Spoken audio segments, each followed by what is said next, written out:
கிறிஸ்து அன்பாக அழைக்கப்பட்ட அன்புக்குரிய சகோதர சகோதரிகளே, உங்கள் அனைவருக்கும் நம்முடைய பிதாவாகிய தேவனாலும் கர்த்தராகிய இயேசு கிறிஸ்துவினாலும் கிருபையும் சமாதானமும் உண்டாகட்டும் என்று வாழ்த்துகிறோம், வரவேற்கிறோம். இன்றைக்கு நாம் பார்க்க போகிற பாடத்தின் தலைப்பு உவமையின் ரகசியம் என்கிறதான தலைப்பின் கீழே நாம் பாடத்தை பார்க்க போகிறோம். இந்த பாடத்தில் நாம் என்ன பார்க்க போகிறோம் என்று சொன்னால், நம்முடைய வேதாகமத்தில் அநேக உவமைகள் எழுதி கொடுக்கப்பட்டிருக்கிறது, பேசப்பட்டிருக்கிறது. அது மாத்திரமல்ல, நம்முடைய ஆண்டவராகிய இயேசு கிறிஸ்துவும் நிறைய உவமைகள் பேசியிருக்கிறார். இப்ப இந்த உவமைகளை, இந்த உவமையின் ரகசியத்தை நாம் எப்படி தெரிந்து கொள்வது என்பதை பற்றியும், ஒரு உவமையை எடுத்துக்கொண்டால் பல பேர் பலவிதமாக பேசுவதை நாம் பார்த்திருக்கிறோம். இதில் எது சரியானது, இதில் எதை பின்பற்றுவது என்கிற ஒரு குழப்பத்திலிருந்து விடுவிக்கவும், ஒரு தெளிவை ஏற்படுத்தவும், அது மாத்திரமல்ல, இனி வரும் நாட்களில் நம் மூலமாக பரிசுத்த ஆவி வெளிப்படுத்த போகிற உவமையின் வெளிச்சத்தை இதை பார்த்து கொண்டிருக்கிற சகோதர சகோதரிகள் திறந்த மனதோடு அதை ஆராய்ந்து பார்க்கும்படியாகவும் ஒரு முன்னோட்டமான பாடம்தான் இந்த உவமையின் ரகசியம் என்கிறதான பாடம். மறுபடியும் சொல்கிறேன், இது ஒரு முன்னோட்டமான பாடம்தான் இந்த பாடம். நாம் வாசிக்கலாம். ஆதார வசனம் சங்கீதம் 78:2 மற்றும் மத்தேயு 13ஆம் அதிகாரம் 35ஆம் வசனம். 2 வசனங்களை கூட நாம் வாசிக்கலாம். என் வாயை உவமைகளால் திறப்பேன், பூர்வ காலத்து மறைபொருள்களை வெளிப்படுத்துவேன். மத்தேயு 13:35 என் வாயை உவமைகளால் திறப்பேன், உலக தோற்றம் முதல் மறைபொருளானவைகளை வெளிப்படுத்துவேன் என்று தீர்க்கதரிசியால் உரைக்கப்பட்டது நிறைவேறும்படி இப்படி நடந்தது. பாருங்க, நாம வாசித்த இந்த 2 வசனத்திலையும் நம்முடைய ஆண்டவராக இயேசு கிறிஸ்து பிறப்பதற்கு முன்பதாகவே அவர் எப்படி பேசுவார் என்பதை தீர்க்க தரிசனமாக எழுதி கொடுக்கப்பட்டிருக்கிறது. இப்போ இந்த உவமையின் ரகசியத்தை நாம் அறிந்து கொள்ள வேண்டும் என்று சொன்னால், அதற்கு சில அடிப்படை விதிகள், அணுகுமுறைகள் இருக்கிறது. அதன்படிதான் நாம் இந்த உவமையை நாம் அணுக முடியும். முதலாவது நாம் அதை கண்டுபிடிக்க வேண்டும். அதன் மூலமே நாம் அந்த உவமையின் உண்மையான அர்த்தத்தை நாம் கண்டுபிடிக்க முடியும். எப்படி அணுகுவது அப்படிங்கிற ஒரு கேள்வி நமக்கு வரும்போது பாருங்க, குறிப்பாக ஒரு 5 விதத்தில் அதை அணுகலாம். எப்படின்னு சொன்னா, முதலாவது அணுகுமுறை, உவமை என்றால் என்ன என்பதை முதலாவது நாம் அதை புரிந்து கொள்ள வேண்டும். உவமை என்றால் என்ன என்பதை நாம் புரிந்து கொள்ள வேண்டும்.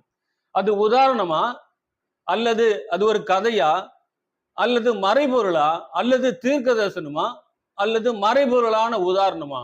உவமை என்று சொன்னால் எதை நாம் அடையாளப்படுத்தலாம் என்பதை நாம் முதல்ல அதை அடையாளம் கண்டுபிடிக்க வேண்டும். ஃபர்ஸ்ட். 2வது அணுகுமுறை என்னவென்று பார்க்கும்போது, உவமையின் துவக்கத்தை நாம் பார்க்கணும்.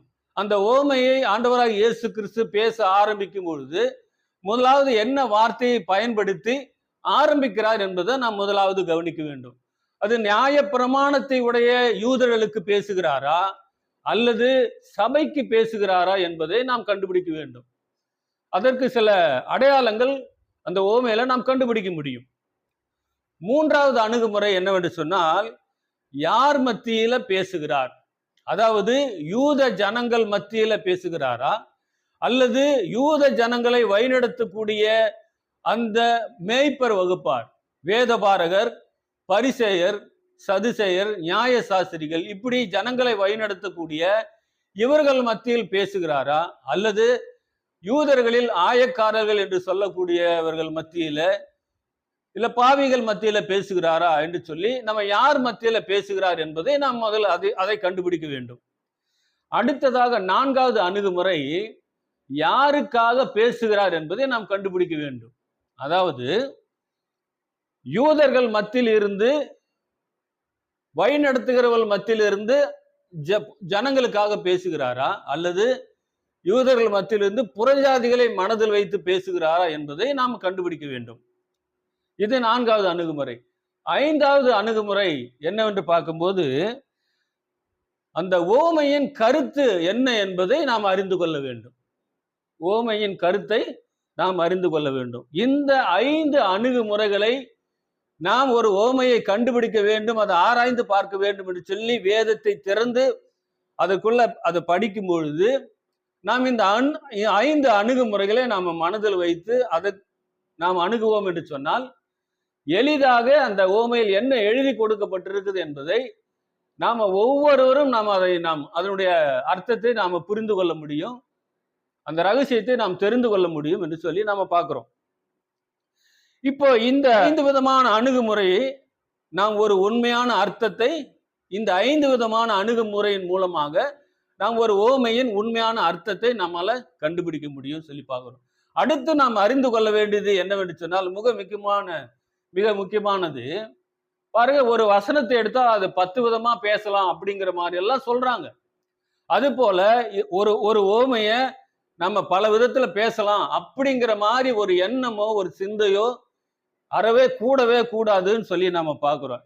எல்லா ஓமைகளும் ஒரு கருப்பொருளை ஒரு அர்த்தத்தை மையமாக வச்சுதான் நம்முடைய ஆண்டவராக பேசியிருக்கிறார். ஒரு கேள்விக்கு ஒரு பதில் தான் இருக்குமே ஒழிய பல பதில்கள் இல்லை அப்படின்னு சொல்லி நாம பார்க்கிறோம். அது என்ன என்று கண்டுபிடிக்கணுமே ஒழிய நமக்கு அது புரியவில்லை என்பதற்காக அதை பல விதத்துல பேசலாம் என்று சொல்லி மற்றவர்கள் சொல்வது போல நாமும் சொல்வோம்னு சொன்னா நாம என்ன செய்யறோம்னா வேதத்துல உள்ள உண்மையான அர்த்தத்தை நாம கண்டுபிடிக்க விரும்பல அப்படின்னு தான் அர்த்தம். ஆகையினால அப்படி ஒரு சிந்தை நமக்கு அது கூடவே கூடாது அப்படின்னு சொல்லி நம்ம பார்க்கிறோம். சரி, இப்போது ஓமையினுடைய அணுகுமுறைக்குள்ள நாம போலாம். எப்படி ஓமையை அணுகுவது என்கிற முதலாவது அணுகுமுறைக்குள்ள நாம போகலாம்.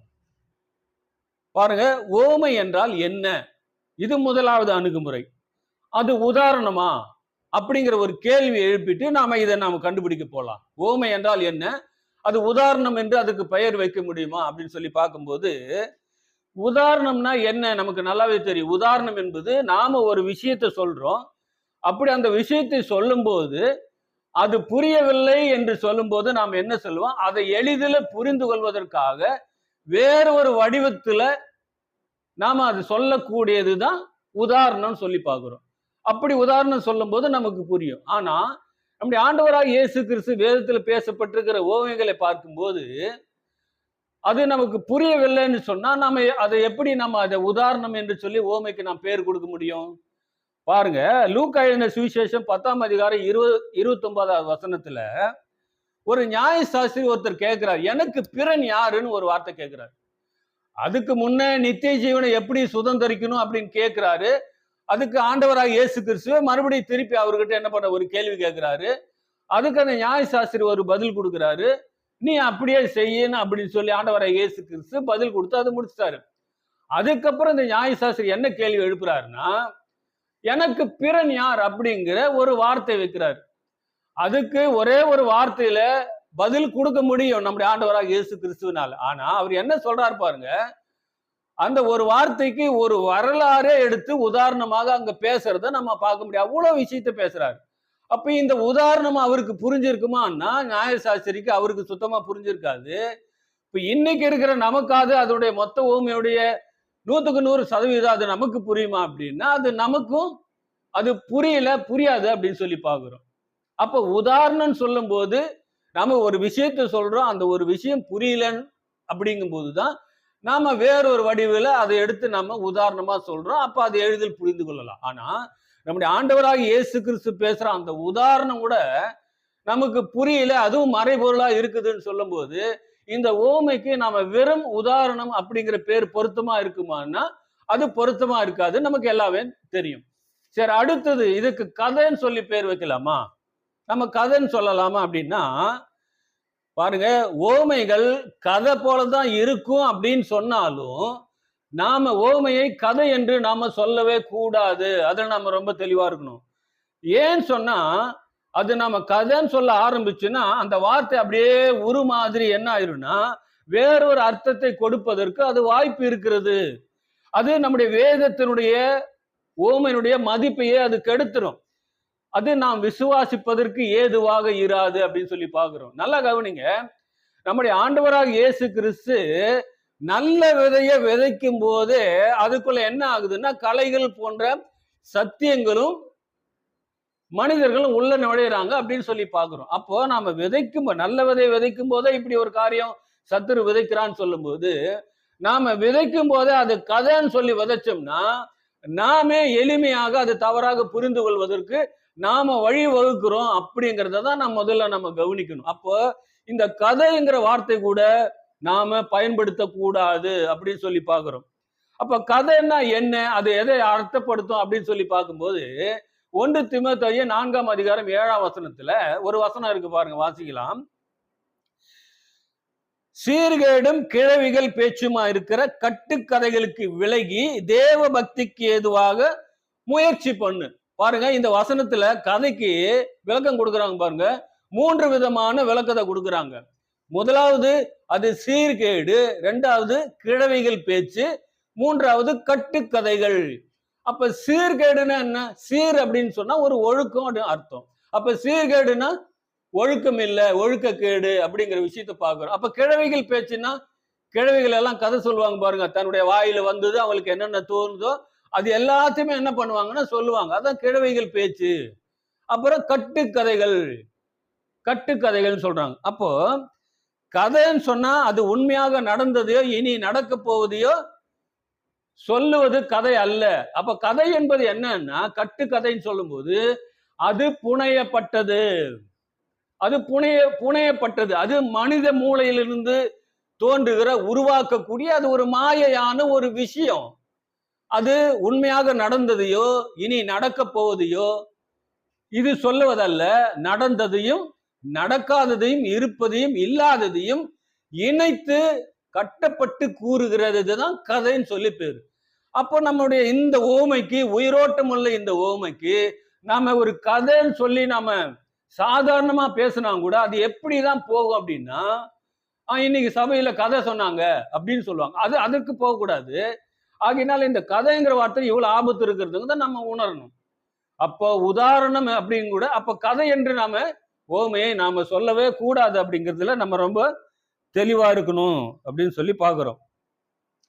அப்ப நாமே கதைன்னு சொல்லி பேசுவோம்னா அப்ப நாமே என்ன பண்றோம்னா தவறான வார்த்தைகள் கலைகள் உள்ள வருவதற்கு நாமே வழிவகுக்கிறோம் அப்படின்னு சொல்றோம். ஆகையினால ஓமைக்கு கதைங்கிற பெயரும் வைக்க கூடாது. அடுத்தது மறைபொருள் என்று சொல்லலாமா அப்படின்னு சொல்லி பார்க்கும்போது மறைபொருள் என்று சொல்லலாம். ஆனாலும் இதுலயும் நமக்கு ஒரு தெளிவான விஷயத்தை நம்ம புரிஞ்சுக்கணும். என்னன்னு சொன்னா வேதம் முழுவதுமாகவே பார்க்கும்போது அது மறைபொருளாகத்தான் இருக்கிறது. நாம 1 கொரிந்தியர் 2ஆம் அதிகாரம் 7ஆம் வசனத்துல வாசிக்கும் போது அவர் என்ன சொல்றாருன்னா, தேவன் நம்முடைய மகிமைக்காக ஏற்படுத்தினதும் மறைக்கப்பட்டதுமான தேவ ஞானத்தையே பேசுகிறோம் சொல்லி அந்த 1 கொரிந்தியர் 2:7 அவர் சொல்றத நம்ம பார்க்கிறோம். அப்போ மறைக்கப்பட்டு இருக்கிறது, தேவ ஞானங்கள் எல்லாமே மறைக்கப்பட்டிருக்குது, வேத வசனமே நமக்கு சொல்லுது. நம்ம ஏற்கனவே கூட நாம அதை பார்த்திருப்போம். அப்போ ஒரு வசனத்தை எடுத்துக்கொண்டா கூட அந்த வசனத்துக்குள்ள இன்னொரு வசனம் இருக்கு. அப்போ அந்த ஒரு வசனமும் ஒரு வார்த்தை கூட மறைபொருளாக தான் இருக்கிறது. ஓமை கொடுத்து கொண்டாலும் அதுவும் மறைபொருளாக தான் இருக்குது. அப்போ தீர்க்க தரிசனம் என்ன சொன்னாலும் கூட அதுவும் மறைபொருளாகத்தான் இருக்கு. அப்போ ஓமைக்கு மறைபொருள் என்று அதை மட்டும் நம்ம பேர் வைக்க முடியுமானா அது மறைபொருள் என்றும் நாம சொல்ல முடியாது. அது பேர் பொருத்தமா இருக்காது அப்படின்னு சொல்லி பார்க்கிறோம். சரி, அப்ப அதுக்கு வேற என்ன பேர் கொடுக்கலாம்? தீர்க்க தரிசனம் என்று சொல்லி பேர் கொடுக்கலாமான்னா அது அதை விட ஆபத்தானது. தீர்க்க தரிசனம் என்று ஓமைக்கு பேர் கொடுப்பது அது அதை விட ஆபத்தானது. அப்ப தீர்க்க தரிசனம் சொன்னா என்ன? அது அடையாள பாஷையில எழுதப்பட்டிருக்கும். அது மாத்திரமல்ல, அது எல்லாம் எழுதி கொடுக்கப்பட்டபடியே அப்படியே நிறைவேறும். எல்லாமே அந்த வசனங்கள் வரிக்கு வரி எல்லாமே நிறைவேறும். நம்முடைய ஆண்டவராக இயேசு கிறிஸ்து சொல்லும் போதும் கூட ஒரு எழுத்தின் உறுப்பும் கூட அவமாய் போவாது அப்படின்றார். அப்படின்னா தீர்க்க தரிசனம் என்பது அது அடையாள பாஷையில் எழுதி கொடுக்கப்பட்டிருக்கும். அது என்ன எழுதி கொடுக்கப்பட்டிருக்கோ அது அப்படியே நிறைவேறும் என்று சொல்லி நம்ம பார்க்கிறோம். ஆனா ஓமை அப்படி கிடையாது. ஆனால் ஓமை என்னால் என்னன்னா மக்களுடைய கலாச்சாரம், வாழ்வியல், அப்ப அவருடைய வாழ்க்கையில் நடக்கிற சம்பவங்கள், நிகழ்வுகளை உதாரணமாக எடுத்து பேசப்படுவதுதான் உவமை என்று சொல்லி நாம பார்க்கிறோம். இப்ப கலாச்சாரம் என்று சொன்னா என்ன? பழக்க வழக்கம். அதனாலதான் சொல்றாரு பாருங்க, 10 வெள்ளிக்காசு ஓமையில என்ன சொல்றாரு? ஒரு ஸ்திரீ 10 வெள்ளிக்காசை உடையவளா இருந்துன்னு சொல்லும் போது அது யூத கலாச்சாரத்துல இருக்கிறதான ஒரு நிகழ்வை தான் நாம அங்க பார்க்கிறோம். அப்போ ஓமை என்பது என்னன்னா கலாச்சாரத்தை அடிப்படையாக கொண்டது, அவருடைய வாழ்க்கையில பழக்க வழக்கங்களை அடிப்படையாக கொண்டது, அவருடைய வாழ்க்கையில நடக்கக்கூடிய சம்பவங்கள் நிகழ்வுகளை அடிப்படையாக வச்சு உதாரணமா பேசுவதுதான் ஓமை என்பதை நாம புரிஞ்சுக்கணும். ஆனால் தீர்க்க தரிசனம் என்பது உதாரணத்துக்காக பேசப்படுவது அல்ல. அது எதிர்காலத்தில் என்ன நடக்கும், எப்படி நடக்கும் என்பது முன்கூட்டியே அறிவிப்பதுதான் தீர்க்க தரிசனம் சொல்லி நமக்கு நல்லாவே தெரியும். அப்போ ஓமை கூட பாத்தீங்கன்னு சொன்னா எதிர்காலத்துல நடக்கிறது போலதான் எழுதி கொடுக்கப்பட்டிருக்கு, நமக்கு நல்லா தெரியும். பின்னாட்களில் நடக்கிறது போலதான் எழுதி கொடுக்கப்பட்டிருக்கு அப்படின்னு தெரியும். அப்போ அதுக்கு அதனால நாம அதுக்கு தீர்க்க தரிசனம் பேர் வைக்கலாமா அப்படின்னு சொன்னா, அப்ப தீர்க்க தரிசனம் நம்ம அதை சொல்லுவான்னு சொன்னா நாம திசை திருப்பப்படுகிறோம் என்று சொல்லி அர்த்தம். நாம் திசை திருப்பப்படுகிறோம். ஓமைய தீர்க்க தரிசனம் என்று சொல்லக்கூடாது. அப்படின்னா அந்த ஓமைக்கு தீர்க்க தரிசனம் என்று வேதம் பெயர் கொடுத்து போட்டு போயிருக்கலாம். ஏன் ஓமை என்று சொல்லி தனியா சொல்லணும், தீர்க்க தரிசனம் என்று சொல்லி ஏன் தனியா சொல்லணும்? அப்போ நாம ஏன் அதை ஓமை என்று சொல்லி அழைக்கணும்? இதை நல்லா கவனிக்கணும். அப்போ ஓமையை ஓமையா தான் பார்க்கணும், தீர்க்க தரிசனத்தை தீர்க்க தரிசனமா தான் நாம பார்க்கணும். அப்படி தீர்க்க தரிசனம் சொல்லி ஓமையை நாம கன்வெர்ட் பண்ணா அதில் இருக்கிற வசனங்கள் எல்லா வசனத்தையும் நாம தீர்க்க தரிசனத்துக்காக நாம கன்வெர்ட் பண்ணி தான் நம்ம பேசணும். நமக்கு சாதகமான ஒரு விஷயத்தை மாத்திரம் எடுத்துட்டு இது தீர்க்க தரிசனமா சொல்லப்பட்டிருக்கு நம்ம சொன்னா நாம வேதத்தை புரட்டுகிறோம், நாம் திசை திருப்பப்படுகிறோம் என்று சொல்லி அர்த்தம். ஆகையினால ஒரு விஷயம் நாம தெளிவாக புரிஞ்சு கொள்ளணும், ஓமையை தீர்க்க தரிசனம் என்ற பெயரில அழைக்க கூடாது, அது தீர்க்க தரிசனம் அல்ல அப்படின்னு சொல்லி நாம பார்க்கிறோம். தீர்க்க தரிசனம் சொன்னா அதுக்குன்னு ஒரு காலப்பகுதி குறிக்கப்பட்டிருக்கும். அந்த குறிக்கப்பட்ட காலப்பகுதியில் அந்த தீர்க்க தரிசனம் நடந்து முடிந்து விடும். அதற்கப்புறம் அந்த தீர்க்க தரிசனத்துக்கு உயிர் இல்லைன்னு சொல்லி பார்க்கிறோம். இப்ப உதாரணத்துக்கு அத்தி மரத்தையும் மற்ற எல்லா மரத்தையும் பாருங்கள் சொல்லி நம்முடைய ஆண்டவராக இயேசு கிறிஸ்து இஸ்ரவேல் தேசத்தை குறித்து சொன்னாரு. அது துளிர் விடும் போது வசந்த காலம் சமீபம் ஆயிட்டுன்னு சொல்றாரு, நான் வாசல் அருகே வந்திருக்கிறேன்னு சொல்றாரு. இப்போ நீங்க அதை எடுத்துட்டீங்கன்னா இப்ப அத்தி மரங்கிற இஸ்ரவேல் தேசம் அது தீர்க்க தரிசனம் சொல்வதற்கு ஒரு குறிப்பிட்ட காலம் வைக்கப்பட்டிருந்தது. அது அந்த காலத்துல நிறைவேறி முடிஞ்சு போச்சு. இப்ப இனி அது மேற்கொண்டு அதை நாம் எதிர்பார்க்க முடியுமான்னா அவ்வளவு, அது நிறைவேறி விட்டு தீர்க்க தரிசனம். அதுக்கு காலப்பகுதி கிடையாது. ஒரு குறிப்பிட்ட காலப்பகுதி சொன்னாங்க, அது 1948 நிறைவேறி முடிஞ்சிச்சுன்னு சொல்லும் போது அந்த ஓமை அவ்வளவுதான், அதை தாண்டி போகாது. ஆனா ஓமை என்பது அதன்படி அல்ல. ஓமை என்பது அப்படி அல்ல. அவர் பேசின அன்னைக்கு அதனுடைய ஆக்டிவேஷன் தொடங்குது பாருங்க. அவர் ஓமைய பேசின அன்னைக்கு அதனுடைய செயல்பாடுகள் கிரியை ஆரம்பிக்குது. அதுக்குன்னு ஒரு காலப்பகுதி அங்க வைக்கல பாருங்க. இது இந்த சுவிசேஷ யுகத்தை மாத்திரமல்ல, இந்த சுவிசேஷ யுகத்தையும் தாண்டி 1000 வருஷத்துக்கு கூட அது கடந்து போகக்கூடியதா தான் இருக்குது அந்த ஓமைகள். நல்லா பாருங்க. உதாரணத்துக்கு விதைக்கிறவன் ஓமையை சொல்றாரு. விதைக்கிறவன் ஒருவன் விதைக்க புறப்பட்டான் அப்படி சொல்லும் போது ஒரு 4 நிலங்களை குறித்து சொல்றாரு. இப்ப 4 நிலங்கள்ங்கிறது எதை அடையாளப்படுத்துகிறது அப்படின்னா ஒவ்வொரு மனுஷர்களுடைய இருதயத்தை குறித்து தான் அந்த இடத்துல சொல்றாரு. அப்போ இந்த ஓமையை ஸ்டார்ட் பண்ணி பேசும்போதே லைவாவே அன்னைக்கு அந்த சம்பவங்கள் ஓமை ஆக்டிவேட் ஆயிடுச்சு. அப்பவே ஆக்டிவேட் ஆகுது. அன்னைக்கே 4 விதமான நிலங்கள் இருதயமுடைய ஜனங்க இருந்தாங்க. அப்ப இதுக்கு ஒரு காலப்பகுதி கிடையாது, அப்பவே அது செயல்பட துவங்கி விட்டுச்சு. அப்ப அன்னைக்கோட முடிஞ்சு போச்சான்னு பாத்தீங்கன்னா அன்னைக்கு இல்ல, அன்னைக்கு எப்ப ஸ்டார்ட் பண்ணாரோ அது அப்படியே தொடர்ந்து கொண்டே வந்தது. அது இன்றைக்கும் அது தொடர்கிறதுன்னு பாக்குறோம். இன்றைக்கு சபைகளில 4 விதமான இப்படிப்பட்ட இருதயமுடைய நிலங்களை உடைய ஜனங்கள் சபையார் இருக்கிறாங்க அப்படிங்கிறத இன்னைக்கும் அதை பார்க்க முடியும். அப்ப இன்றைய பகுதியோட அது முடிஞ்சிருமா அப்படின்னா அது இன்றைய காலப்பகுதியோட கூட முடியாது. அது இனியும் என்ன பண்ணும், அது தாண்டி போகும். அப்ப இங்க பார்க்கும்போது தீர்க்க தரிசனத்துக்கு ஒரு ஆரம்பம் ஒண்ணு இருக்கு, ஒரு முடிவுன்னு ஒண்ணு இருக்கு. ஆனா ஓமைக்கு ஆரம்பம்னு ஒரு ஸ்டார்டிங் பாயிண்ட் இல்ல, ஒரு முடிவுங்கிற ஒரு எண்டிங் பாயிண்ட் இப்போதைக்கு இல்லை அப்படிங்கிறத நாம தெளிவா புரிஞ்சுக்கணும். இன்னொரு ஓமையை கூட நாம பார்க்கலாம். இந்த கோதுமை மணி களைகள் பற்றி பேசுறாரு இல்லையா? அப்ப கோதுமை மணி களைகளை பற்றி பேசும்போதும் கூட அது எதிர்காலத்துக்கு பேசப்பட்டது போல தெரிஞ்சாலும் நல்லா கவனிச்சு பாருங்க. ஆண்டவராக இயேசு கிறிஸ்துவனுடைய அவர் ஏற்படுத்தின சபையில மொத்தம் 12 பேர் இருந்தாங்க. அந்த 12 பேர்ல 11 பேர் மணிகளாக இருந்தார்கள். ஒருத்தன் யூதாசு கலைகளாய் போயிட்டான். இது எப்ப நடந்தது? எப்ப அந்த ஓமையை பேசிட்டு இருந்தாரோ அப்பவே அவங்களுக்குள்ள என்ன இருக்குதுன்னா, அப்பவே கோதுமை மணிகளும் இருக்கு. அதுல கலையா இருக்கிற ஒரு யூதாசும் அதுக்குள்ளே இருக்கிறான். அப்ப இந்த ஓமை அன்னைக்கே ஆக்டிவேட் ஆயிடுச்சு அந்த அந்த காலகட்டத்திலேயே. அப்ப அதுல இருந்து அப்படியே தொடர்ந்து வருது. ஒவ்வொரு காலகட்டத்திலயும் அது லைவ்லயே இருக்குது, உயிரோடவே இருக்குது. அது இன்னைக்கும் அப்படி இருக்கான்னா, இன்னைக்கும் சபைகளில கோதுமை மணிகளும் இருக்கிறது, கலைகளும் இருக்குது அப்படின்னு சொல்லி பார்க்கிறோம். நல்லா இதை புரிஞ்சுக்கணும். அடுத்து இந்த கடுகு விதை ஓமை எடுத்துக்கொண்டாலும் கூட நம்ம பார்க்கும்போது அநேகருக்கு எப்படிதான் தெரியும்னா, அது எதிர்காலத்துல தீர்க்க தரிசனம் எழுதி கொடுத்தது மாதிரி பின்னாடி நடக்கும் அப்படிங்கிற மாதிரி நம்ம நினைச்சுக்கிறோம். அப்படி அல்ல. இந்த ஓமையும் கூட நீங்க எடுத்துங்க. நம்முடைய ஆண்டவராகிய இயேசு கிறிஸ்து தன்னுடைய சபையை குறித்து தான் சொல்றாரு. கடுகு விதைக்கு ஒப்பாக இருக்குன்னு சொல்றாரு. அது வளர்ந்து சகல பூண்டுகளிலும் பெரிதாகுன்னு சொல்லும் போது அது சபையினுடைய வளர்ச்சியை குறிப்பதாக இருக்குது, நமக்கு நல்லா தெரியும். இப்ப இங்க நாம பார்க்கலாம், இதுக்கு ஒரு கால நிர்ணயம் வச்சிருந்தாரா, இல்ல அது அன்னைக்கே ஸ்டார்ட் ஆச்சு அப்படின்னு சொல்லி பார்க்கும்போது நம்முடைய ஆண்டவராகிய இயேசு கிறிஸ்து என்ன சொல்றாரு? என் சபையை நான் கட்டுவேன், பாதாளத்தின் வாசல்கள் மேற்கொள்ளாதுன்னு சொல்லி அவர் சபையை உருவாக்க ஆரம்பிக்கிறாரு. அப்படி உருவாக்கின சபையில முதலாவது அவர் தான் போதகர், அவர் மட்டும்தான் இருந்தாரு. அதுக்கப்புறம் 12 பேர் உள்ள வராங்க கலையோட சேர்த்து. மொத்தம் அவர் ஆரம்பித்த சபையில 12 பேர் அன்றைக்கே இருந்தாங்க. அப்ப என்னாச்சு? அவர் மட்டும் இருந்தாரு.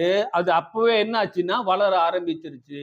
அப்ப ஆண்டவராகிய இயேசு உயிர் சேர்ந்ததுக்கு பிற்பாடு அந்த பெந்தேகோஸ்தே நாள்லயே பாத்தீங்கன்னா அன்றைக்கே 3000 பேர் என்ன பண்றாங்க? 3000 பேர் சபைக்குள்ள வரும்போது இன்னும் அது டெவலப் ஆகுது, வளருது. அப்போ அது அப்படியே தொடர்ந்து கொண்டே இருந்ததுன்னு பார்க்கிறோம், இருக்கிறதுன்னு பார்க்கிறோம். அப்போ இன்றைக்கு வரைக்கும் அது அந்த வளர்ச்சிங்கிறது நிக்கவே இல்லை, அப்படியே வளர்ந்து கொண்டே இருக்குது.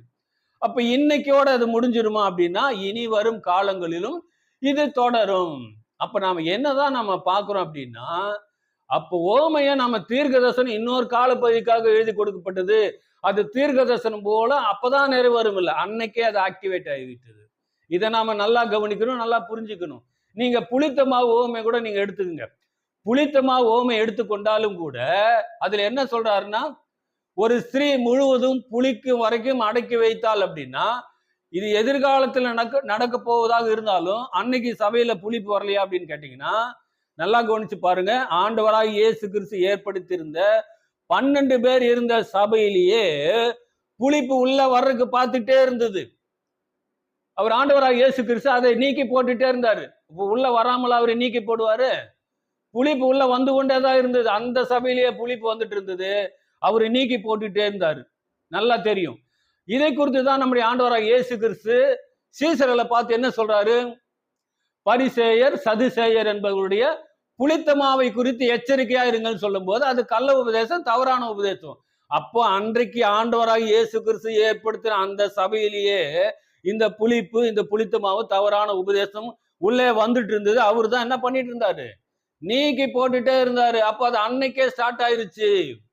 அப்ப அதோட நின்று போயிச்சான்னா, அன்னைக்கு எழுதி கொடுக்கப்பட்டது பிரகாரமாக ஒரு வளர்ந்ததுக்கு அப்புறம் ஒரு போப்பு மார்க்கம் என்கிற அந்த சபைக்குள்ள அவங்க முழுவதும் புளிக்கிற வரைக்கும் என்ன பண்ணாங்கன்னா, அது அவங்க தங்களை அதை மேம்படுத்தாம, வேத வசனத்தின்படி நடக்காம, அது தவறான உபதேசத்துக்குள்ளே போற அளவுக்கு முழுசும் புளிக்கிற வரைக்கும் அதை வச்சிருந்தாங்க.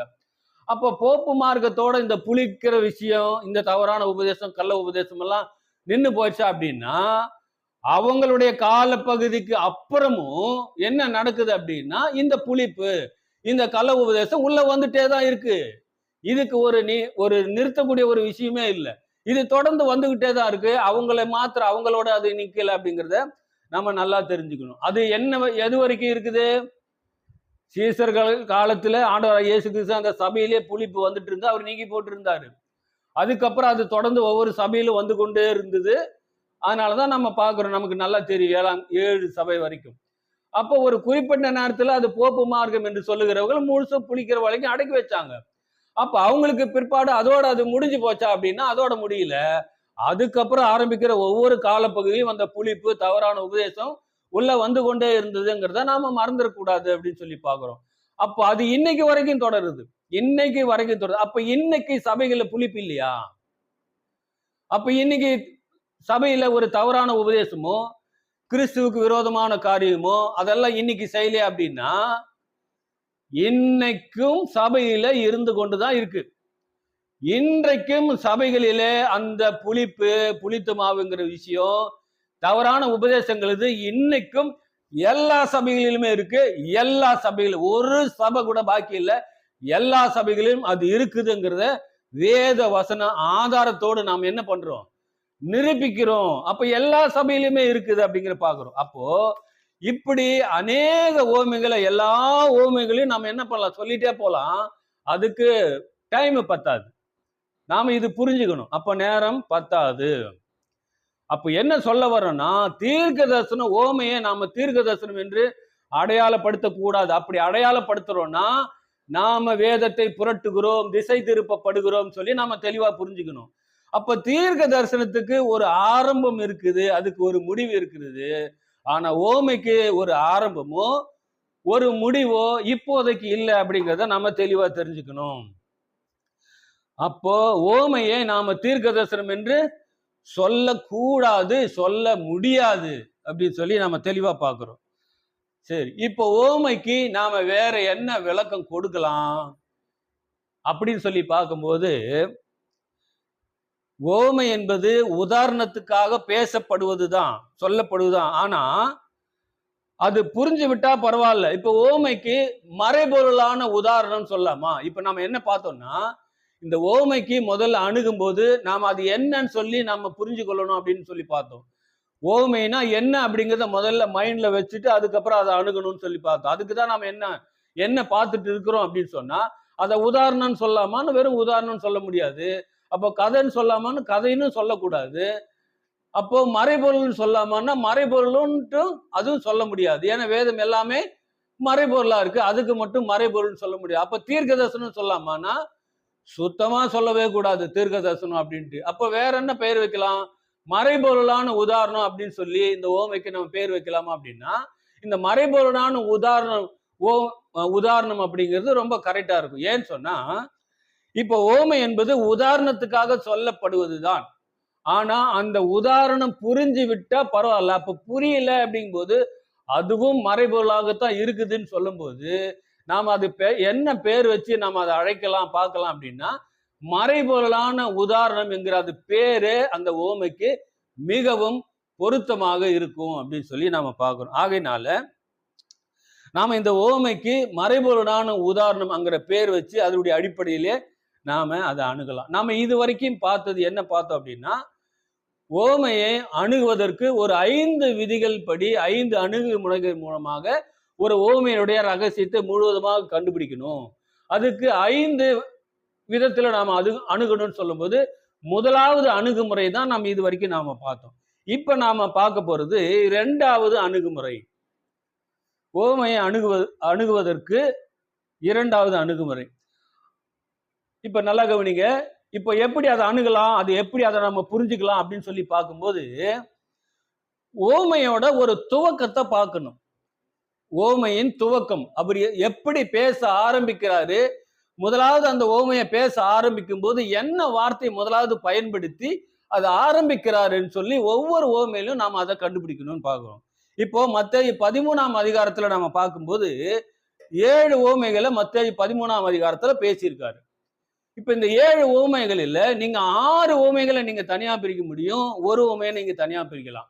இப்ப இந்த 6 ஓமைகளை பார்க்கும்போது இந்த பரலோக ராஜ்யம் என்கிற அந்த வார்த்தையை முதலாவது அதை பயன்படுத்தி தான் அந்த ஓமையை பேசுறதுக்கு ஆரம்பிப்பாரு. பாருங்க, அந்த கலைகள் கோதுமை மணி அந்த ஓமையில எப்படி பேச ஆரம்பிக்கிறாருன்னா, பரலோக ராஜ்யம் ஒரு மனுஷன் தன் நிலத்துல நல்ல விதையை விதைத்த மனுஷனுக்கு ஒப்பாக இருக்குதுன்னு சொல்லி ஃபர்ஸ்ட் அந்த பரலோக ராஜ்யம்ங்கிற வார்த்தை வச்சுதான் ஆரம்பிக்கிறார். அப்புறம் என்ன எப்படி ஆரம்பிக்கிறாருன்னா, பரலோக ராஜ்யம் கடுகு விதைக்கு ஒப்பாக இருக்கிறது. அடுத்தது பரலோக ராஜ்யம் புளித்த மாவுக்கு ஒப்பாக இருக்கிறது. அப்புறம் பரலோக ராஜ்யம் நிலத்தில் புதைந்திருந்த பொக்கிஷத்துக்கு ஒப்பாக இருக்கிறது. பரலோக ராஜ்யம் நல்ல முத்துக்களை தேடுகிற வியாபாரிக்கு ஒப்பாக இருக்கிறது. அப்புறம் பரலோக ராஜ்யம் மீன் வலைக்கு ஒப்பாக இருக்கிறது. அப்போ இந்த 6 ஓமைகளை பாருங்க, முதலாவது என்ன வார்த்தை பயன்படுத்தி ஸ்டார்ட் பண்றாருன்னு பார்க்கும்போது பரலோக ராஜ்யம் பரலோக ராஜ்யம் பரலோக ராஜ்யம்ங்கிற வார்த்தையை முதல்ல வைத்துதான் அதுக்கப்புறம் தான் ஆரம்பிக்கிறாரு அப்படின்னு சொல்லி நாம பாக்குறோம். இப்போ இந்த 7 உவமையில 6 உவமை இப்படிதான் ஆரம்பிக்கிறாரு. ஆனா முதலாவது பேசப்பட்ட விதைக்கிறவன் உவமையில அந்த பரலோக ராஜ்யம்ங்கிற அந்த வார்த்தையை முன் வைத்து அவர் பேசியிருக்க மாட்டாரு. எப்படி பேசியிருப்பார்னா, விதைக்கிறவன் ஒருவன் விதைக்க புறப்பட்டான் அப்படின்னு தான் ஸ்டார்ட் பண்ணியிருப்பாரு. ஏன் அதை அப்படி ஸ்டார்ட் பண்ணாரு? ஏன் இந்த இடத்துல பரலோக ராஜ்யம்ங்கிற வார்த்தையை ஏன் வைக்கல அப்படின்னு அவர் மறந்துட்டாரா? அப்படின்னா மறக்கல. இதுதான் ஓமையை புரிந்து கொள்வதற்கான ஒரு குழு, ஒரு ரகசியம் அப்படின்னு சொல்லி பார்க்கிறோம். இதுதான் ஓமையை புரிந்து கொள்வதற்கான ஒரு குழு, ஒரு ரகசியம். 6 ஓமைகளை பேசும்போது பரலோக ராஜ்யங்கிற வார்த்தை முதலாவது வைத்துதான் ஆரம்பிக்கிறாரு. அந்த முதலாவது பேசுற ஓமையில பரலோக ராஜ்யம்ங்கிற வார்த்தை வைக்காம விதைக்கிறவன் ஒருவன் விதைக்க புறப்பட்டான் அப்படி பார்க்க. அப்போ இந்த ஒரு ஓமைக்கும் இந்த 6 ஓமைக்கும் ஒரு வித்தியாசம் இருக்கு. அந்த வித்தியாசத்தை நாம கண்டுபிடிச்சிட்டோம்னா மற்ற ஓமைகள் எல்லாம் கூட நாம எப்படி அணுகலாம் அப்படிங்கிறத ஒரு அணுகுமுறைக்கு ஒரு ஈஸியான ஒரு மெத்தடு தான், ஒரு வழிமுறை தான் இந்த மெத்தடுன்னு பார்க்கிறோம். நாம இதை தொடர்ந்து நாம பார்க்கலாம். பாருங்க, மத்தேயு 28ஆம் அதிகாரம் 23ஆம் வசனத்தை என்ன சொல்றாருன்னா, பரலோக ராஜ்யம் தன் ஊழியக்காரரிடத்தில் கணக்கு பார்க்க வேண்டும் என்றிருந்த ஒரு ராஜாவுக்கு ஒப்பாக இருக்குன்னு சொல்லி ஆரம்பிக்கிறார். அப்புறம் மத்தேயு 20:1 பரலோக ராஜ்யம் வீட்டு எஜமானாகி ஒரு மனுஷனுக்கு ஒப்பாக இருக்குது. மத்தேயு 22:2 பரலோக ராஜ்யம் தன் குமாரனுக்கு கல்யாணம் செய்த ஒரு ராஜாவுக்கு ஒப்பாக இருக்கிறது. மத்தேயு 25:1 அப்பொழுது பரலோக ராஜ்யம் தங்கள் தீவெட்டிகளை பிடித்து கொண்டு மணவாளனுக்கு எதிர்கொண்டு புறப்பட்ட 10 கன்னிகைகளுக்கு ஒப்பாக இருக்குது அப்படின்னு சொல்றாரு. அடுத்து 25:14 வாசிக்கும் போது, அன்றையும் பரலோக ராஜ்யம் புறதேசத்துக்கு பிரயாணமா போகிற ஒரு மனுஷன் தன் ஆஸ்தியை தன்னுடைய ஊழியக்கார வசமா ஒப்புவித்தது போல இருக்குன்னு சொல்றாரு. இப்ப இதெல்லாம் பார்த்தோம். மத்தேயு 13ஆம் அதிகாரத்துல 6 உவமைகளை பார்த்தோம். இப்ப இதுல ஒரு 5 உவமைகளை பார்த்துருக்கோம். இப்ப இந்த 6, 5, 11 உவமைகளை பார்க்கும்போது முதலாவது அந்த பரலோக ராஜ்யம் என்கிற வார்த்தையை முன் வைத்துதான் அந்த சொல்ல வைத்துதான் அதை ஆரம்பிக்கிறார் அப்படின்னு சொல்லி நம்ம பார்க்கிறோம். அப்போ இந்த 11 உவமைகளும் இந்த சொல்ல பயன்படுத்தி தான் ஆரம்பிக்கிறார். அப்படின்னா இதோடைய ரகசியம் என்ன அப்படின்னு சொல்லி நாம பார்க்கலாம். இப்ப இந்த 11 உவமைகளும் எந்த சுவிசேஷத்தில் எழுதப்பட்டிருக்குன்னா, மத்தேயு எழுதின சுவிசேஷத்துல தான் இந்த 11 உவமைகளும் சொல்லப்பட்டு இருக்கிறது. இப்ப மார்க்ல பாத்தீங்கன்னா இந்த மத்தேயு 13ஆம் அதிகாரத்துல பேசப்பட்ட உவமைகளில 7 உவமைகளில 3 உவமைகள் இருக்கும். அந்த 2 உவமை எப்படி பேசியிருப்பார் அப்படின்னு சொன்னா, இங்க பரலோக ராஜ்யம் என்பதற்கு பதிலாக தேவனுடைய ராஜ்யம் சொல்லியிருப்பார். இப்ப பரலோக ராஜ்யம்னாலும் தேவனுடைய ராஜ்யம்னாலும் ஒண்ணுதான். அப்ப பரலோகத்துல யார் ஆளுகை செய்யறா? தேவன் தான்.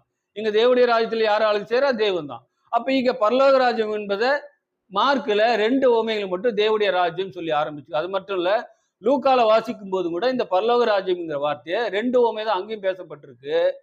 அதுலயும் என்ன செய்வார்னா, பரலோக ராஜ்யம் பதிலாக தேவனுடைய ராஜ்யம் சொல்லி தான் ஆரம்பிச்சிருப்பார். அப்ப பரலோக ராஜ்யம் என்பதும் தேவனுடைய ராஜ்யம் என்பது வேறு வேறு இல்லை, ரெண்டுமே ஒண்ணுதான் அப்படிங்கிறத நாம புரிஞ்சுக்கணும். அப்ப இங்க மத்தேயுல 11 உவமைகள் இப்படிதான் பேசியிருக்காரு. அப்ப நாம இங்க கவனிக்க வேண்டிய முக்கியமான விஷயம் என்ன அப்படின்னு சொல்லி நாம பார்க்கும்போது, பரலோக ராஜ்யம் என்பது எதை அடையாளப்படுத்துகிறது அப்படிங்கிறத முதல்ல நாம தெளிவா புரிஞ்சுக்கணும். அப்ப அதை கண்டுபிடிச்சிட்டோம்னா அதுக்கப்புறம் உவமையில சொல்லப்பட்டிருக்கிற விஷயங்களை கொஞ்சம் இன்னும் கூட எளிமையா புரியறதுக்கு, நமக்கு ஒரு குழப்பம் இல்லாம புரியறதுக்கு அது வழிவகுக்கும். அப்ப பரலோக ராஜ்யம்னா என்ன அப்படின்னு சொல்லி நம்ம பார்க்கும்போது, இதற்கு என்ன விளக்கம் கொடுக்குறாங்க அப்படின்னு சொன்னா, வெளியில என்ன விளக்கம் கொடுக்குறாங்க அப்படின்னா, புது சிருஷ்டிக்குள் உருவாகக்கூடிய கருவின் வளர்ச்சியை, வாழ்க்கையை பற்றினது. ஏதாவது புரியுதுங்களா? அடுத்தது பாருங்க, யுகத்தின் முடிவில் வாழ்ந்து கொண்டிருக்கிற தேவனுடைய பிள்ளைகளின் அனுபவத்தை பற்றினது. அப்போ பரலோக ராஜ்யம்னா இந்த வார்த்தையை அடையாளப்படுத்துதா அப்படின்னா, புது சிருஷ்டிக்குள் உருவாகக்கூட கருவின் வளர்ச்சி அப்படின்னு சொல்றாங்க. அப்போ இது சரியா இருக்குதா அப்படின்னு பாத்தீங்கன்னா, இது எப்படி இருக்கு அப்படின்னு சொல்லி பார்க்கும்போது, அப்போ புது சிருஷ்டின்னு சொல்லும் போது இதுல யாரு புது சிருஷ்டி? அப்ப புது சிருஷ்டிங்கிற விஷயமே ஆறு கால சபைக்குமே புது சிருஷ்டிங்கிற ஒரு டார்கெட்டே அவங்களுக்கு தெரியாது. அப்ப புது சிருஷ்டினா என்னன்னே தெரியாம சபைக்குள்ள வர்றாங்க போறாங்க இப்படிதான் இருந்துட்டு இருக்கிறாங்க. அப்படின்னா அந்த ஓமைகள் 6 கால சபைக்குமே அது சொல்லப்படல. அது வரைக்கும் அது உயிர் இல்லாம இருந்தது, அதுக்கப்புறம் தான் அதுக்கு உயிர் வந்ததா அப்படிங்கிற ஒரு கேள்வி எழும்பும். அதுக்கடுத்து என்ன சொல்றாங்கன்னா, யுகத்தின் முடிவில் வாழ்ந்து கொண்டிருக்கிற தேவனுடைய பிள்ளைகளின் அனுபவத்தை பற்றினதுன்றாங்க.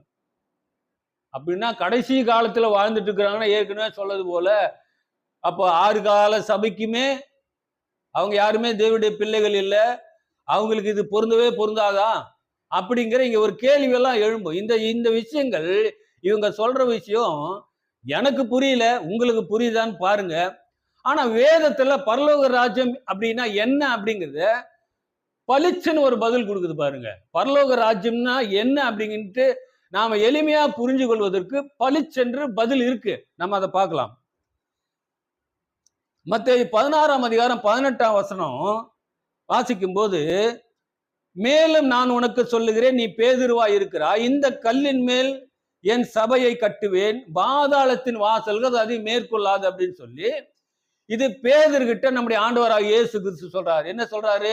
இந்த கல்லின் மேல் என் சபையை கட்டுவேன், என் மேல நான் சபையை கட்டுவேன், பாதாளத்தின் வாசல்கள் அதை மேற்கொள்ளாதுன்னு சொல்லிட்டு பேதுருகிட்ட சொல்றாரு. அடுத்த வசனம் வாசிக்கும் போது, பரலோக ராஜ்யத்தின் திறவுகோல்களை உனக்கு தரேன். நல்லா கவனிங்க. இங்க சொல்லும் போது என் சபையை கட்டுவேன்னு சொல்றாரு, சொல்லிட்டு தான் தொடர்ந்து பேசுறாரு. அதனுடைய அதிகாரத்தை தரேன், பரலோக ராஜ்யத்தின் திறவுகோல்களை நான் உனக்கு தருவேன். பூலோகத்துல கட்டுவது எதுவோ அது பரலோகத்துல கட்டுப்பட்டிருக்கும், பூலோகத்துல நீ கட்டவிழ்ப்பது எதுவோ அது பரலோகத்திலும் கட்டவிழ்க்கப்பட்டிருக்குன்னு சொல்றாரு. இப்போ 2 வசனத்தையும் நம்ம சேர்த்து பாருங்க. மத்தேயு 16, 18 ரெண்டுத்தையும் சேர்த்து பாருங்க. அது ஒரு விஷயம் நமக்கு புரியும். அவர் என்ன சொல்றாரு? என் சபையை நான் கட்டுவேன், அந்த சபையை கட்டி அந்த சபையினுடைய அதிகாரத்தை, திறவுகோல்னா அதிகாரம். அப்போ சாவின்னு சொன்னா அது உண்மையா அது என்ன பெட்டி வச்சுக்கிறாரா பூட்டி திறக்கிறதுக்கு?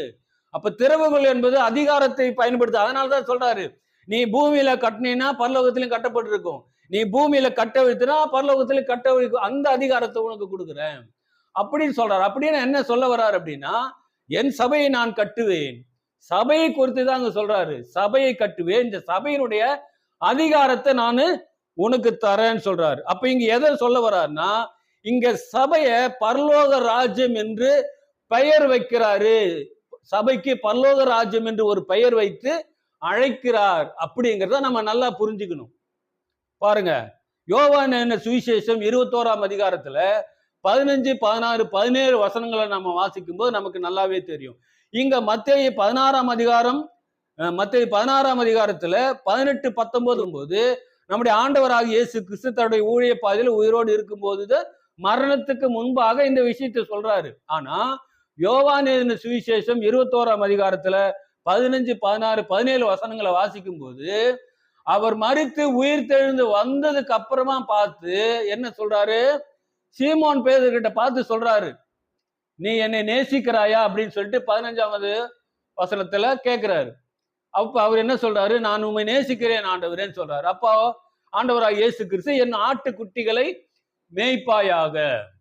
அப்புறம் 16ஆம் வசனத்துல மறுபடியும் கேட்கிறாரு, நீ என்ன மேல் அன்பா இருக்கிறாயா, என்னை நேசிக்கிறாயா கேட்கும்போது ஆண்டவரே நான் உண்மை நேசிக்கிறேன்னு சொல்லுவார். அப்ப மறுபடியும் என்ன சொல்லுவார்? என் ஆடுகளை மேய்ப்பாயாக அப்படிம்பாரு. அடுத்து மறுபடியும் திரும்ப 3வது முறையும் கேட்பாரு, என்னை நேசிக்கிறாயன்னு சொல்லும்போது கேட்கும்போது அது உமக்கே தெரியும் சொல்லி அவர் சொல்லுவாரு. அப்ப அவர் என்ன சொல்லுவாரு? என் ஆடுகளை மேய்ப்பாயாக. இப்ப இந்த 3 வசனத்திலையும் என் ஆட்டுக்குட்டிகளை மேய்ப்பாயாக, என்னுடைய ஆடுகளை மேய்ப்பாயாக, என்னுடைய ஆடுகளை மேய்ப்பாயாக. இப்ப இந்த மத்தேயு 16ஆம் அதிகாரம் 18, 19 2 வசனங்களையும் இந்த யோவான்ல எழுதின இந்த 3 வசனங்களையும் நீங்க எல்லாத்தையும் நீங்க கம்பேர் பண்ணி பாருங்க. அங்க சொல்லப்பட்டதை அப்படியே இங்க நிறைவேற்றி இந்த சபையினுடைய அதிகாரத்தை நான் உங்ககிட்ட கொடுக்கிற, நீ தான் என்னுடைய ஆடுகளை மேய்த்து வழிநடத்தி நீ கொண்டு வந்து சேர்க்கணும் அப்படிங்கிற அந்த விஷயத்தை, அந்த அதிகாரத்தை, பொறுப்பை யாருகிட்ட கொடுக்கிறாருன்னா பேதுருகிட்ட கொடுக்கிறார். அப்பதான் இங்க சொல்றாரு, இந்த சபைக்கு பரலோக ராஜ்யம் என்கிற ஒரு பெயரை வைக்கிறாரு. நல்லா கவனிங்க, அங்கதான் அந்த பேர் வைக்கிறாரு. நமக்கு நல்லா தெரியும். அப்ப இதன் மூலம் பரலோக ராஜ்யம் என்பது நாம என்ன புரிஞ்சுக்கலாம் அப்படின்னு சொன்னா, பரலோக ராஜ்யம்னா பளிச்சுன்னு சொன்னா அது சபையை தான் அடையாளப்படுத்துகிறது. இதுல குழப்பம் தேவையில்லை. பரலோக ராஜ்யம்னா அது சபையை அடையாளப்படுத்துகிறது. அப்போ இந்த சபையை அடையாளப்படுத்தி இந்த சபைங்கிற வார்த்தையை வச்சு ஒவ்வொரு ஓமையிலும் நீங்க பரலோக ராஜ்யம்ங்கிற இடத்துல நீங்க அந்த பரலோக ராஜ்யத்தை எடுத்து சபை வச்சு நீங்க அணுகி பாருங்க. அந்த வசனத்தை சபை கடுகு விதைக்கு ஒப்பாக இருக்கு. அது சபை வளர்ந்து அப்படி பெரிதாகும், சபைக்குள்ள அநேகர் வருவாங்க. இப்ப சபை புளித்த மாவுக்கு ஒப்பாக இருக்கு. சபை நிலத்துல புதைக்கப்பட்ட பொக்கிஷத்துக்கு ஒப்பாக இருக்கு. சபை நல்ல முத்துக்களை தேடுகிற ஒரு வியாபாரிக்கு ஒப்பாக இருக்கு. சபை மீன் வலைக்கு ஒப்பாக இருக்கு. நீங்க எல்லாத்தையும் பாருங்க, நீங்க நல்லா ஈஸியா உங்களுக்கு புரியும். அப்ப சபைன்னு சொன்னா என்ன அர்த்தம் அப்படின்னா நமக்கு நல்லாவே தெரியும். நம்ம ஏற்கனவே இதெல்லாம் பார்த்திருக்கிறோம். உலகத்திலிருந்து தேவனுக்கென்று பிரித்தெடுக்கப்பட்ட ஒரு கூட்டத்தை தான் சபை என்று வேதம் சொல்லுகிறது. அவர்களுக்கு கிறிஸ்துவின் சரீரம் என்றும் பெயர் இருக்குன்னு நாம ஏற்கனவே பார்த்திருப்போம். அப்ப சபை என்பது உலகத்திலிருந்து பிரித்தெடுக்கப்பட்டவர்கள் கூடுகிற அந்த கூட்டம். அந்த கூட்டத்துக்கு தான் சபைன்னு சொல்றாரு. அவங்கள பத்தி தான் இங்க பேசுறாரு. புரிஞ்சுச்சுங்களா? அப்ப இன்னும் ஒரு ரெண்டு ஆதாரங்கள் உதாரணத்தை கூட நம்ம பார்க்கலாம். ஏன்னா பரலோக ராஜ்யம் என்பது சபையை தான் அடையாளப்படுத்துக்குதுன்னு சொல்றதுக்கு இவ்வளவு எவிடன்ஸ் எடுத்து கொடுத்தாதான் நம்முடைய சகோதர சகோதரிகளுக்கு அது புரியும்.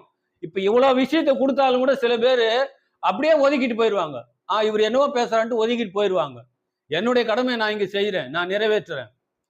பாருங்க, மத்தேயு 23ஆம் அதிகாரம் 13ஆம் வசனத்துல என்ன சொல்றாருன்னா, மாயக்காரராகிய வேத பாரகரே, பரிசேயரே உங்களுக்கு ஐயோ, மனுஷர் பிரவேசியாதபடி பரலோக ராஜ்யத்தை பூட்டி போடுகிறீர்கள், நீங்களும் அது பிரவேசிக்கிறது இல்லை, பிரவேசிக்க போகிறவர்களே நீங்க விடுறதில்லை அப்படின்றாரு.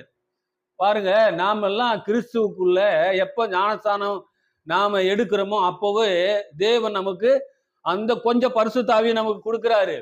அந்த பரிசுத்தாவியை நாம டெவலப் பண்ணிக்கணும். நாம அதை பெருக்கி கொள்ள வேண்டும். அப்படி நாம அந்த பரிசுத்தாவியை நம்ம பெருக்கிட்டு இருந்தோம்னா, இப்போ இந்த வசனங்களை இவ்வளோ வசனங்களை ஸ்ட்ரெஸ் பண்ணி அழுத்தி சொல்ல வேண்டிய அவசியமே இல்லை. வசனம் சொல்லுகிறது, அவரால் பெற்ற அபிஷேகம் உங்களை நிலைத்து இருக்கிறது, ஒருவர் உங்களுக்கு போதிக்க வேண்டியதில்லை. இந்த வசனம் இப்படி இருக்குன்னு சொல்லி காமிச்சாலே நம்ம அதை ஈஸியா எளிதில் புரிஞ்சு கொள்ள முடியும். வசனம் அப்படிதான் இருக்கு. ஆனா நமக்கு என்னதான் எவிடன்ஸ் கொடுத்தாலும் சில பேருக்கு அது புரியலங்கும் போது நம்ம என்ன பண்ண முடியும்? அதுக்காக தான் நம்ம பார்க்கிறோம். அப்ப நம்ம பரிசுத்தாவே நம்ம பெற்றுக்கொள்வது அவசியம். சரி, இங்க பார்க்கலாம். இதுல என்ன சொல்றாருன்னா, மாயக்காரராகி வேத பாருகிற பரிசேயரே உங்களுக்கு ஐயோ, மனுஷர் பிரவேசியாதபடி பரலோக ராஜ்யத்தை நீங்க பூட்டி போடுறீங்க, நீங்களும் பிரவேசிக்கிறது இல்ல, பிரவேசிக்கவே விடுறது இல்லை. அப்படிங்கும் போது நமக்கு நல்லா தெரியுங்க எதை சொல்றாரு அப்படின்னு பார்க்கும்போது, இப்போ நம்முடைய ஆண்டவராக இயேசு கிறிஸ்து சுவிசேஷம் அறிவித்து சபைக்குள்ள எல்லாரும் என்ன பண்றாரு? சபைக்குள்ள வாங்க, தன்னிடத்தில் வாங்க அப்படின்னு சொல்லி அவர் கூப்பிடுறாரு.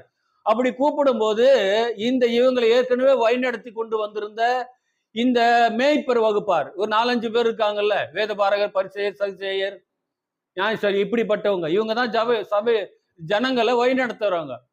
இப்ப இவங்க என்ன செய்யறாங்களா? இவங்களும் கிறிஸ்துவனுடைய உபதேசத்தை கேட்டு கிறிஸ்துவை விசுவாசிக்கல, கிறிஸ்துவ சபைக்குள்ள வரல. அப்படி வரக்கூடிய ஜனங்களும் என்ன பண்றாங்கன்னா, நீங்க அவங்க கூட போகக்கூடாது, அவரை விசுவாசிக்க கூடாது, அவர் பாவியான மனுஷன், நீங்க அவரை விசுவாசித்தீங்கன்னா நீங்க இந்த சினகாக்குள்ள நாங்க ஏற்படுத்தின இந்த சபைக்குள்ள நீங்க வரக்கூடாதுன்னு அவங்க கட்டுப்பாடு பண்ணிட்டு இருந்தாங்க. இது நமக்கு நல்லாவே தெரியும். யோவான் 9ஆம் அதிகாரத்தில் இது வாசிக்கிறோம். அப்போ இப்படிதான் அவங்க பண்ணிட்டு இருக்காங்க. இதை தான் சொல்றாரு, நீங்க சபைக்குள்ள வராம நீங்களும் வர மாட்டேன்றீங்க, சபைக்குள்ள வர்றவங்களையும் நீங்க தடுக்கிறீங்க. அதனாலதான் என்ன சொல்றாருன்னா, இங்க நீங்க பூட்டி போடுறாரு. அதுக்கு என்ன பேர் வைக்கிறாரு? பரலோக ராஜ்யம். அப்ப இங்க பரலோக ராஜ்யம் என்பது எதை அடையாளப்படுத்துது? சபையை அடையாளப்படுத்துகிறது. இதுல நமக்கு குழப்பமே வேண்டாம். பாருங்க, இன்னொரு கூட ஆதாரம் கூட நம்ம பார்க்கலாம். மத்தேயு 6ஆம் அதிகாரம் 10ஆம் வசனத்துல நம்முடைய ஆண்டவராகிய இயேசு கிறிஸ்து சீசர்கள் கேட்கிறாங்க, எங்களுக்கு ஜெபிக்க கற்றுக் கொடுங்க அப்படின்னு சொல்லி கேட்கும்போது அவர் ஜெபிக்க கற்றுக் கொடுக்கிறார். அப்ப அப்படி கற்றுக் கொடுக்கும் போது மத்தேயு 6ஆம் அதிகாரம் 10ஆம் வசனத்துல என்ன சொல்றாருன்னா, உம்முடைய ராஜ்யம் வருவதாக, உம்முடைய சித்தம் பரமண்டலத்துல செய்யப்படுவது போல பூமியிலேயும் செய்யப்படுவதாக சொல்லி ஜெபிக்க கற்றுக் கொடுக்கிறார். அப்போ அங்கேயே என்ன பண்றாருன்னா, உம்முடைய சித்தம் பரமண்டலத்துல நடக்குது போல பூமியிலேயும் செய்யணும் அப்படிங்கிற விஷயத்த சொல்லி கொடுக்கிறாரு.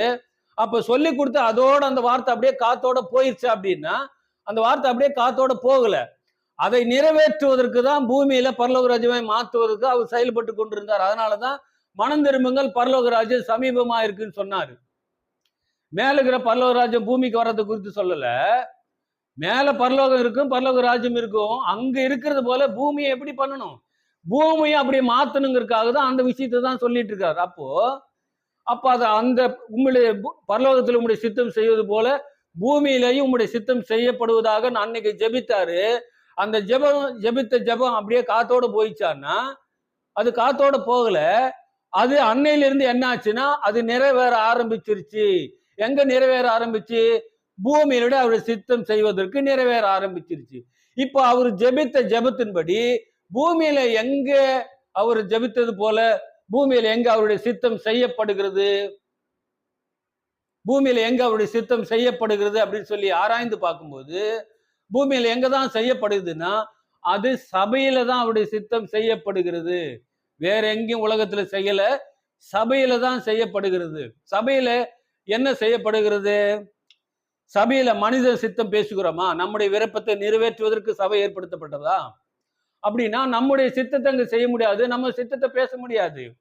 தேவனுடைய சித்தத்தை தான் அங்க செய்யணும், அதுக்குதான் சபை. அப்போ சபையில மனுஷர் பேச்ச பேசுறோமா, புல்பிட்ல இன்னைக்கு நான் என்னுடைய வீட்டுல இப்படி இருந்தேன், என்னுடைய காரியம் உலகக்காரன், நான் அங்க இதையா பேச முடியும்? சபையில சபையார் என்ன பண்ணணும், உருமாற்றுவதற்கு ஜென்ம சுபாவத்தை போக்கி கிறிஸ்துவை போல மாறுவதற்கான உபதேசத்தை கொடுக்கிறது தான் சபை. அப்ப உலகத்தில் இருக்கிற மனுஷர் பேச்ச பேசுவதற்கு சபை வைக்கல, சபை இடம் இல்லை, அங்க பேச முடியாது. அப்போனா சபைனா என்னன்னு சொல்லி நம்ம புரிஞ்சுக்கிறோம். அடுத்து, சபையில ஏற்படுத்தப்பட்ட ஒழுங்கு என்பது மனுஷனால் ஏற்படுத்தப்பட்ட ஒழுங்கா அப்படின்னா, மனுஷனால் ஏற்படுத்தப்பட்ட ஒழுங்கு இல்ல, அது தேவனால் ஏற்படுத்தப்பட்ட ஒழுங்கு.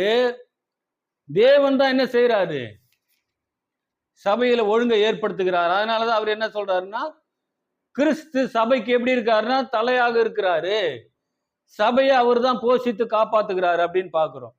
அப்போ என்ன போதிக்கிறாங்க சபையில அப்படின் போது, மனுஷனுடைய காரியங்களை உலக காரியங்களை போதிக்கிறாங்களான்னா அது இல்ல, தேவனுடைய வார்த்தையை தான் சபையில போதிக்கப்படுகிறது. அதே தான் அவருடைய போதனை அப்படின்னு சொல்லி நாம பார்க்கிறோம்.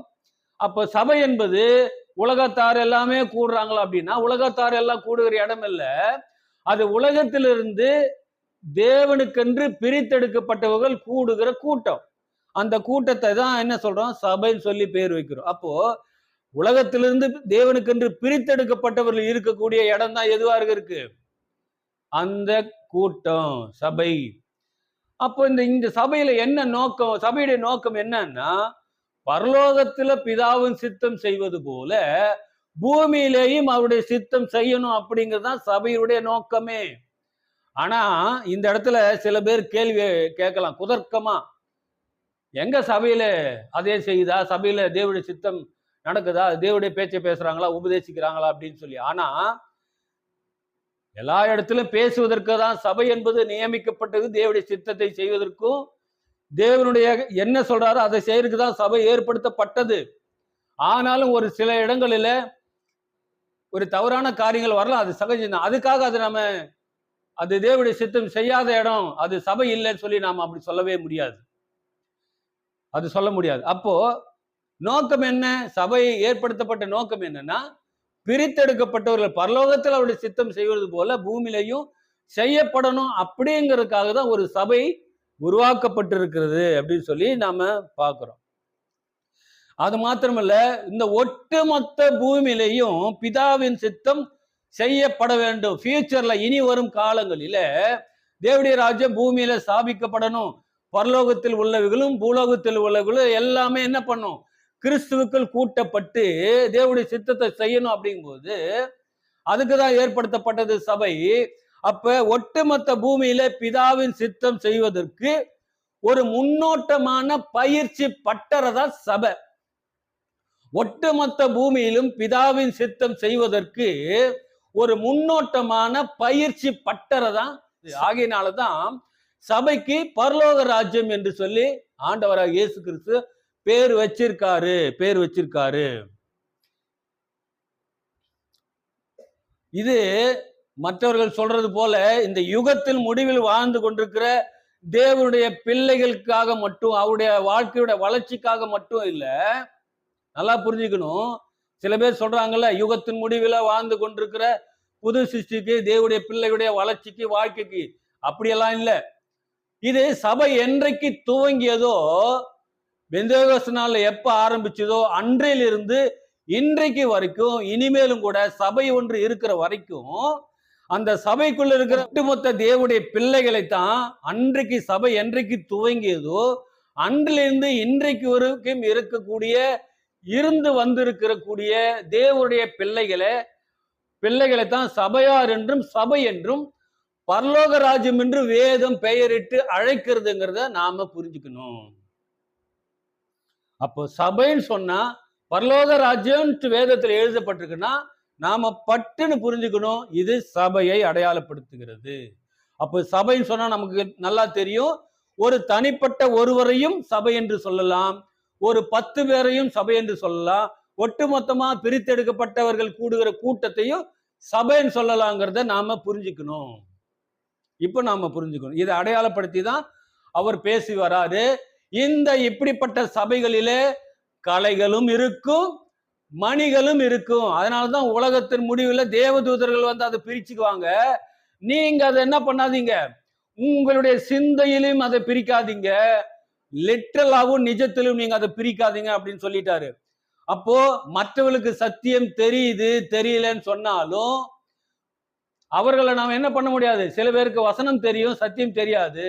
சில பேருக்கு சத்தியம் தெரிஞ்சிருக்கலாம், ஆனா அதுக்காக அவங்கள நம்ம சபை இல்லைன்னு சொல்ல முடியுமான்னா, நம்மளுடைய பார்வைக்கு வேணா சொல்லலாம், ஆனா வேதம் சொல்லல, தேவன் சொல்லல அப்படிங்கிறத நாம ஒரு தெளிவா புரிஞ்சுக்கணும். இன்றைக்கு எல்லா சபையிலுமே குறை இருக்குது. இந்த சபையில குறை இல்லைன்னு சொல்லவே முடியாது. 7 கால சபையிலும் குறைகள் இருக்கிறது. இன்றைக்கு இருக்கிற ஒட்டுமொத்த சபைகளிலும் குறை இருக்கிறது அப்படின்னு சொல்லி நாம சொல்லல, வேதத்துல அநேக எவிடன்ஸ்கள் இருக்கு. ஆண்டவராய் இயேசு கிறிஸ்துவே பேசியிருக்காருங்கிறத நாம் இந்த வேலையில புரிஞ்சுக்கணும். அதனால பரிசேயர் சதுசேயர் அவங்க சொல்றது போல அவங்க எல்லாமே எப்படிப்பட்டவங்க, அவங்களுக்கு ஒண்ணும் தெரியாது, எனக்கு தான் தெரியும் அப்படின்னு சொல்லக்கூடாது. நீ அந்த வார்த்தை நம்ம சொன்னாலே நமக்கு தெரியலன்னு அர்த்தம். ஒருவன் யாதொன்றையும் அறிந்தவன் என்று எண்ணுவானானால் அவன் இன்னும் அறிய வேண்டிய பிரகாரமாக அறியவில்லை என்று அறிய கடவன். இந்த வசனம் எல்லாருக்குமே பொருந்தும் அப்படிங்கிறத பாக்குறோம். ஆகையினால மற்றவர்கள் சபையார் இல்லை, இவங்கதான் சபை அப்படிங்கிற நாம முடிவு பண்ணக்கூடாது. ஆனா நாம நியாயம் இருக்கிறது தேவனுடைய வேலை. ஆரம்பத்திலிருந்து இன்றைக்கு வரைக்கும் எல்லாரும் சபைதான், எல்லாருக்கும் முழு சத்தியமும் தெரிஞ்சிச்சு, எங்கேயுமே குறை இல்லைன்னு நம்ம சொல்ல முடியாது. எல்லா சபைகளிலும் தவறான உபதேசங்கள் இருக்குதுங்கிறத நாம ஒத்துக்கணும். சரி, இந்த புரிதலின் அடிப்படையில இப்ப நம்ம பார்த்தோம் இல்ல, இந்த புரிதலின் அடிப்படையில நாம இந்த ஓமையை அணுகும் போது அதுல மறைக்கப்பட்டிருந்த ரகசியங்களும் சத்தியங்களையும் நாம ஈஸியா கண்டுபிடிக்கலாம், நமக்கு புரிய வரும் அப்படின்னு சொல்லி நாம பார்க்கிறோம். இப்ப நாம பார்த்தோம் இல்லைங்களா, இப்ப இந்த 11 ஓமைகள்ல பரலோக ராஜ்யம் என்ற வார்த்தையை முதலாவது வச்சுதான் அது பேச ஆரம்பிச்சிருக்காரு. அதனுடைய அர்த்தம் என்னங்கிறது டீட்டெயில் இவ்வளவு நேரம் பார்த்தோம். இப்ப நீ அடுத்து மற்ற ஓமைகளை எப்படி ஆரம்பிச்சிருக்காரு, எப்படி பேசியிருக்காரு அப்படிங்கிறத இனி நாம பார்க்கலாம். பாருங்க, லூக்கா 13ஆம் அதிகாரம் 6ஆம் வசனத்துல எப்படி ஆரம்பிக்கிறாருன்னா, ஒருவன் தன் திராட்சை தோட்டத்தில் ஒரு அத்து மரத்தை நட்டு இருந்தான்.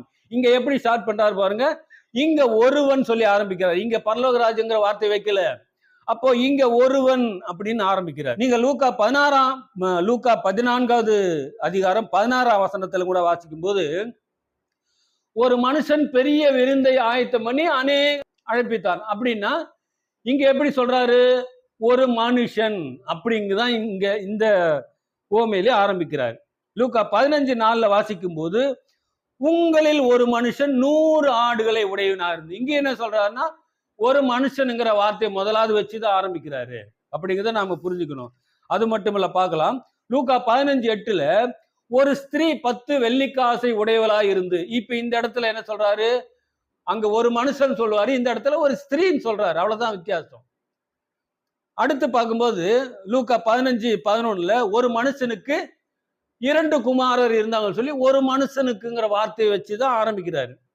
லூக்கா 20ஆம் அதிகாரம் 9ஆம் வசனத்துல ஒரு குத்தகைக்கு விடப்பட்ட இந்த திராட்சை தோட்டம், அந்த ஓமையில எப்படி ஆரம்பிக்கிறாருன்னா, ஒரு மனுஷன் ஒரு திராட்சை தோட்டத்தை உண்டாக்கி அப்படின்னு இங்கேயும் ஒரு மனுஷங்கிற வார்த்தை வச்சுதான் ஆரம்பிக்கும். இப்போ நம்ம பார்த்த ஒரு 6 உவமைகளை பார்த்தோம். இந்த 6 உவமைகளிலும் பரலோக ராஜ்யம் என்ற வார்த்தையை அங்க பயன்படுத்தலைங்கிறத நாம நல்லா தெளிவா புரிஞ்சுக்கணும். பரலோக ராஜ்யம்ங்கிற வார்த்தையை ஃபர்ஸ்ட் வச்சு ஆரம்பிக்கல. ஒரு மனுஷன், ஒரு ஸ்திரீ, ஒருவனுக்கு இப்படிதான் ஆரம்பிக்கிறாரு. அப்ப இதுலயே நம்ம வித்தியாசத்தை கண்டுபிடிக்கணும். சிலர் என்ன சொல்லுவாங்க அப்படின்னு சொன்னா, அதெல்லாம் இருப்பாங்களே சபையில தான். அதாவது மத்தேயுல ஒரு மாதிரி எழுதியிருக்கும், இப்ப லூக்கால ஒரு மாதிரி எழுதியிருக்கும். அதனால அதுதான் இது, இதுதான் அது அப்படிங்கிற மாதிரி எல்லாம் சொல்லுவாங்க. அவங்க ஏன் அப்படி சொல்றாங்க அப்படின்னு சொன்னா, தேவனுடைய ரகசியத்தை ஆராய்ந்து பார்க்க முடியாதவங்க, அதனுடைய வெளிச்சம் தெரியாதவங்க இப்படி சொல்லி என்ன பண்ணிடுவாங்க, மழுப்பிட்டு உண்மையான விஷயத்த சொல்றதையும் என்ன பண்ணுவாங்கன்னா அவங்க டிஸ்கரேஜ் பண்ணிடுவாங்க, ஊக்கப்படுத்த மாட்டாங்க. அவங்கள டிஸ்கரேஜ் பண்ணி அங்க அங்க அவரு மத்தேயு ஒரு மாதிரி எழுதுவாரு, லூக்கால ஒரு மாதிரி எழுதுவாருன்னா, அப்ப 2 ஓமைய பரலோக ராஜ்யம் என்பது இங்க தேவனுடைய ராஜ்யம் தான் எழுதினாரு. அங்கேயும் அதுக்கு ஒரு மனுஷன், ஒரு ஸ்திரீ அப்படின்னு பேர் கொடுத்துருக்கலாம்ல அவர் எழுதும்போது. அப்ப இந்த இடத்துல என்னன்னா, இதை ஒத்துக்கொள்ள மாட்டாங்க. மாம்ச சிந்தல் இருக்கிறவங்க இப்படிதான் பேசுவாங்க. அப்போ இந்த இடத்துல ஒரு பெரிய வித்தியாசம் இருக்குதுங்கிறத நாம என்ன பண்ணணும், நாம கண்டுபிடிக்கணும்.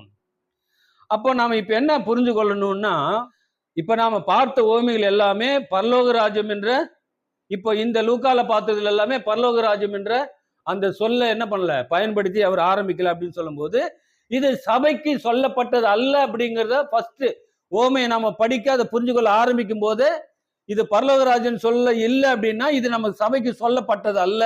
அப்ப இது யாருக்கு சொல்லப்பட்டதுன்னு அடுத்த ஒரு கண்டிஷனுக்குள்ள நாம சிந்தையை திருப்பணும். இது ஒரு ஈஸியான வழி அப்படின்னு சொல்லி நாம பார்க்கிறோம். அப்புறம் அதுக்கப்புறம் தான் பரலோகராஜ்யம்ங்கிற வார்த்தை இல்லைன்னா இது சபைக்கு இல்லை, அப்ப இதுல யாரு சொல்லப்பட்டிருக்குன்னு சொல்லி அதுக்கப்புறம் அதனுடைய வசனத்துக்குள்ள போய் அதை கருத்தை அறிஞ்சதுக்கு அப்புறம் நம்ம அதை ஒரு முடிவு பண்ணிக்கலாம். ஈஸியா அதை புரிஞ்சு கொள்ள முடியும், இது யாருக்கு எழுதி கொடுத்துருக்கா அப்படின்னு சொல்லிட்டு. ரொம்ப சிம்பிளா நமக்கு தெரியணும்னா இருக்கிறது 2 வகுப்பாரு. ஒருத்தர் நியாய பிரமாணத்தை உடைய யூதர்கள், இன்னொருத்தர் கிறிஸ்துவின் பிரமாணத்தை உடைய சபையார். 2 பேர் தான் இருக்கிறாங்க. ஒன்னு சபையாருக்கு எழுதி கொடுக்கணும், இல்லைன்னா நியாய பிரமாணத்தை உடையவர்களுக்கு எழுதி கொடுக்கணும். இன்னும் ஒரு சில ஓமைகள் பார்த்தீங்கன்னா 2 பேருக்கும் பொதுவானதையும் எழுதி கொடுத்திருக்கிறாரு. 2 பேருக்கும் பொதுவானது எழுதி கொடுத்திருக்காரு. அதை நாம எப்படி வித்தியாசத்தை கண்டுபிடிக்கணும்னா, இதுக்கு முன்ன நம்ம பார்த்தோம் இல்லைங்களா, இந்த மெத்தடை வச்சுதான் நாம என்ன பண்ணணும்னா இதை கண்டுபிடிக்கணும், ஆராய்ந்து பார்க்கணும் அப்படின்னு சொல்லி இப்போ நாம அதை ஞாபகத்துல நமக்கு வச்சுக்கணும். மேல பார்த்த இந்த 6 உமைகள் பார்த்தோம் இல்லைங்களா லூக்கால, இப்ப இது எல்லாமே பாத்தீங்கன்னா இது யாருக்கு எழுதி கொடுக்கப்பட்டிருக்குன்னா நிச்சயமா அது சபைக்கு இல்லை, பரலோகராஜன் இல்லை, அது சபையை மையப்படுத்தி அது பேசல. இது இந்த 6 உமைகள் யாருக்கு எழுதி கொடுக்கப்பட்டிருக்குன்னா யூதர்களுக்காக எழுதி கொடுக்கப்பட்டது. அந்த யூதர்களிலும் சில வகுப்பா இருக்கிறாங்க. யாரு? இந்த யூத ஜனங்களை வழிநடத்துகிற தலைமையா இருக்கிற வகுப்பார், வேதபாரகர், பரிசேயர், சதுசேயர், நியாயசாஸ்திரிகள், இப்படி போன்றவர்களை மையமா வச்சு என்ன பண்ணிருக்காரு, இந்த குத்தகைக்கு விடப்பட்ட இந்த திராட்சை தோட்டத்துல இவங்களை பேஸ் பண்ணி தான் எழுதியிருக்காரு. இதுல பொது ஜனங்கள் இதுல வரல. அப்ப இந்த விஷயத்தை நாம புரிஞ்சுக்கலாம். அப்ப இந்த ஓமைகள்ல சபை வரல, இந்த யூத ஜனங்களும் இந்த வழி நடத்துற குரூப்பும் தான் இந்த 6 ஓமையில அவங்கள பத்தி தான் சொல்லப்பட்டிருக்கு அப்படின்னு சொல்லி நாம இதுல புரிஞ்சுக்கலாம். அடுத்தது பார்க்கும்போது அடுத்த சில ஓமைகளை நாம பார்க்கலாம். லூக்கா 10ஆம் அதிகாரம் 30ஆம் வசனத்துல நல்ல சமாரியன் ஓமை பேசப்பட்டிருக்கு. நல்ல சமாரியன் ஓமை. அடுத்து லூக்கா 15:5 பாதிரி ராத்திரியில வந்த சிநேகிதன், அந்த ஓமை பேசப்பட்டிருக்கு. லூக்கா 12:6 பொருளாசையுடைய ஐஸ்வர்யவானை குறித்து பேசப்பட்டு இருக்குது. அப்புறம் லூக்கா 16:1 உக்ரானக்காரன் ஓமை. லூக்கா 16:19 ஐஸ்வர்யவான் லாசரு, இந்த ஓமை குறித்து பேசப்பட்டு இருக்குது. அப்புறம் லூக்கா 18:1 அநீதியுள்ள நியாயாதிபதி குறித்து பேசப்பட்டு இருக்குது. அப்புறம் லூக்கா 18:10 பரிசேயன் ஆயக்காரன், அந்த ஜபத்தை பத்தி அந்த ஓமைகளை குறித்து பேசப்பட்டிருக்கு. இப்போ இந்த பார்த்த இந்த 7 ஓமைகளிலும் இப்ப இந்த ஓமையில கூட முதலாவது என்ன, பரலோக ராஜ்யம்ங்கிற வார்த்தை என்ன பண்ணல, அதை வச்சு அவர் பேசல அப்படின்னு சொல்லும் போது நாம என்ன புரிஞ்சுக்கலாம், இது சபைக்கு சொல்லப்பட்டதல்ல அப்படிங்கிற ஒரு முடிவுக்கு நாம் வந்துடணும். அதுக்கப்புறம் தான் உள்ள படிச்சு பார்க்கும்போது இதுல சபையார் இல்லைன்னு சொல்லும் போது இப்ப அவங்க தான் இருக்கிறாங்க. அதுல நம்மளையும் இணைத்து பேசியிருக்காரா அப்படிங்கிறது உள்ள படிச்சுதான் நாம பார்க்கணும். அப்போ இதுல பாத்தீங்கன்னு சொன்னா இப்ப நாம பார்த்த இந்த 7 ஓமைகளும் நியாயப்பிரமாணத்தையுடைய யூதர்களுக்கும் கிறிஸ்தவர்களுக்கும் சீசர்களாகிய கிறிஸ்தவர்களுக்கும் பொதுவான ஓமை. இந்த ஓமை பாத்தீங்கன்னா நியாயப்பிரமாணத்தையுடைய யூதர்களுக்கும் கிறிஸ்தவர்களுக்குமான ஒரு பொதுவான ஓமையை தான் என்ன பண்ணியிருக்காருன்னா இந்த ஓமை 7 ஓமைகள்ல பேசியிருக்காரு. சபைக்கு அப்படின்னு சொல்லிட்டு நாம அறிந்து கொள்ளணும், எச்சரிக்கையை கொடுக்கணும்னா அதுலதான் சொல்லுவாரு, இதுல சொல்ல மாட்டார். சீசர்களை மனசுல வச்சு பொதுவா பேசப்பட்ட ஓமைகள் இதுன்னு பார்க்கும். இது எப்படி நாம புரிஞ்சுக்கலாம்னா நாம உள்ள படிக்கும் போதுதான் அதனுடைய விஷயங்களை நமக்கு அது எளிமையாவே புரியும், நம்ம ஈஸியா புரிஞ்சு கொள்ள முடியும். இது இவ்வளவு நேரம் நம்ம பார்த்தது இந்த ஓமையினுடைய ரகசியத்தை அறிந்து கொள்வதற்கான இரண்டாவது அணுகுமுறை. முதலாவது அணுகுமுறை உதாரணமா, இல்ல கதையா, இல்ல அது மறைபொருளா, தீர்க்க தரிசனமா, மறைபொருளான உதாரணமா, இப்படிங்கிறதுக்கான விளக்கம் எல்லாம் நம்ம அதுல பார்த்தோம்.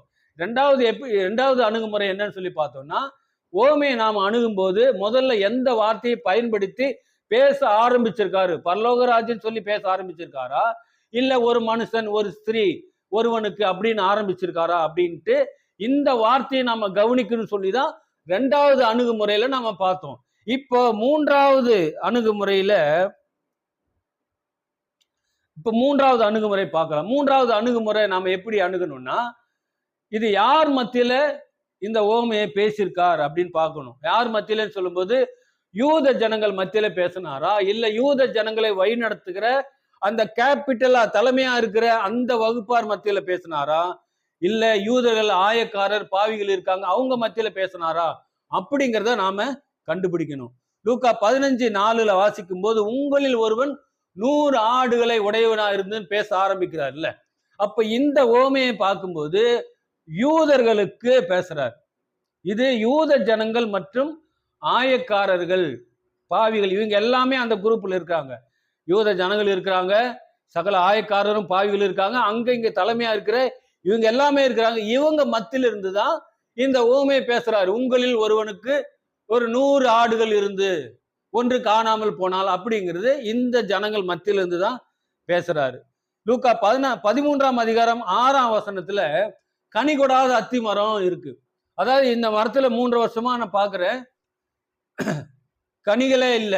3 வருஷமா பாக்குறேன்னா இதுல கனிகள் இல்லை, இந்த மரம் இது நிலத்தையே கெடுக்குது, இதை வெட்டி போடு அப்படிங்கிற ஒரு ஓமையை பேசுறாரு. இதுல யாரை குறித்து தான் பேசுறாரு அப்படின்னா, இந்த ஜனங்களை வழிநடத்துகிற இந்த கேபிட்டலா இருக்கிறாங்க பாருங்க, இந்த வழிநடத்துற குரூப்பை வச்சுதான் அந்த ஓமையில டார்கெட் பண்ணி பேசுறாரு. அத்தி மரம் சொல்லி இவர்களை டார்கெட் பண்ணி தான் பேசுறாரு. இதுக்குள்ள அந்த இதுல இருக்கிற ஜனங்களை என்ன பண்ணல அவரு கொண்டு வரலங்கிறத நாம தெளிவா புரிஞ்சுக்கணும்.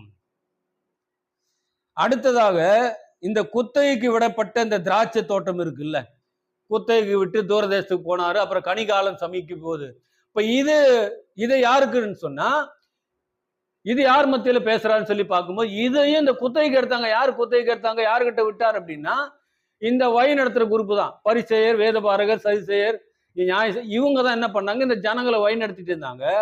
இவங்க கிட்ட தான் கேட்க வராரு, இவங்கள தான் அவங்களை அடிக்கிறாங்க. இங்க ஜனங்களை குறித்து அங்க சொல்லல. அப்போ இத பார்க்கும்போது யார் மத்தியில இதை பேசுறாரு அப்படிங்கிறத நாம புரிஞ்சு கொள்ள வேண்டும். இதுதான் மூன்றாவது அணுகுமுறை. நான்காவது நாம எப்படி அணுகணும் அப்படின்னா, யாருக்காக பேசுறார்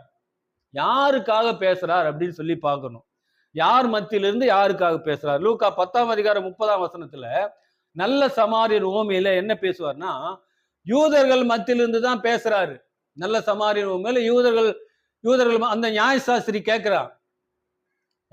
கேட்கிறாரு, எனக்கு பிறன் யார் அப்படின்னு கேட்கும் போதுதான் இந்த ஓமையை, இந்த உதாரணத்தை அவர் சொல்லிட்டு வர்றாரு.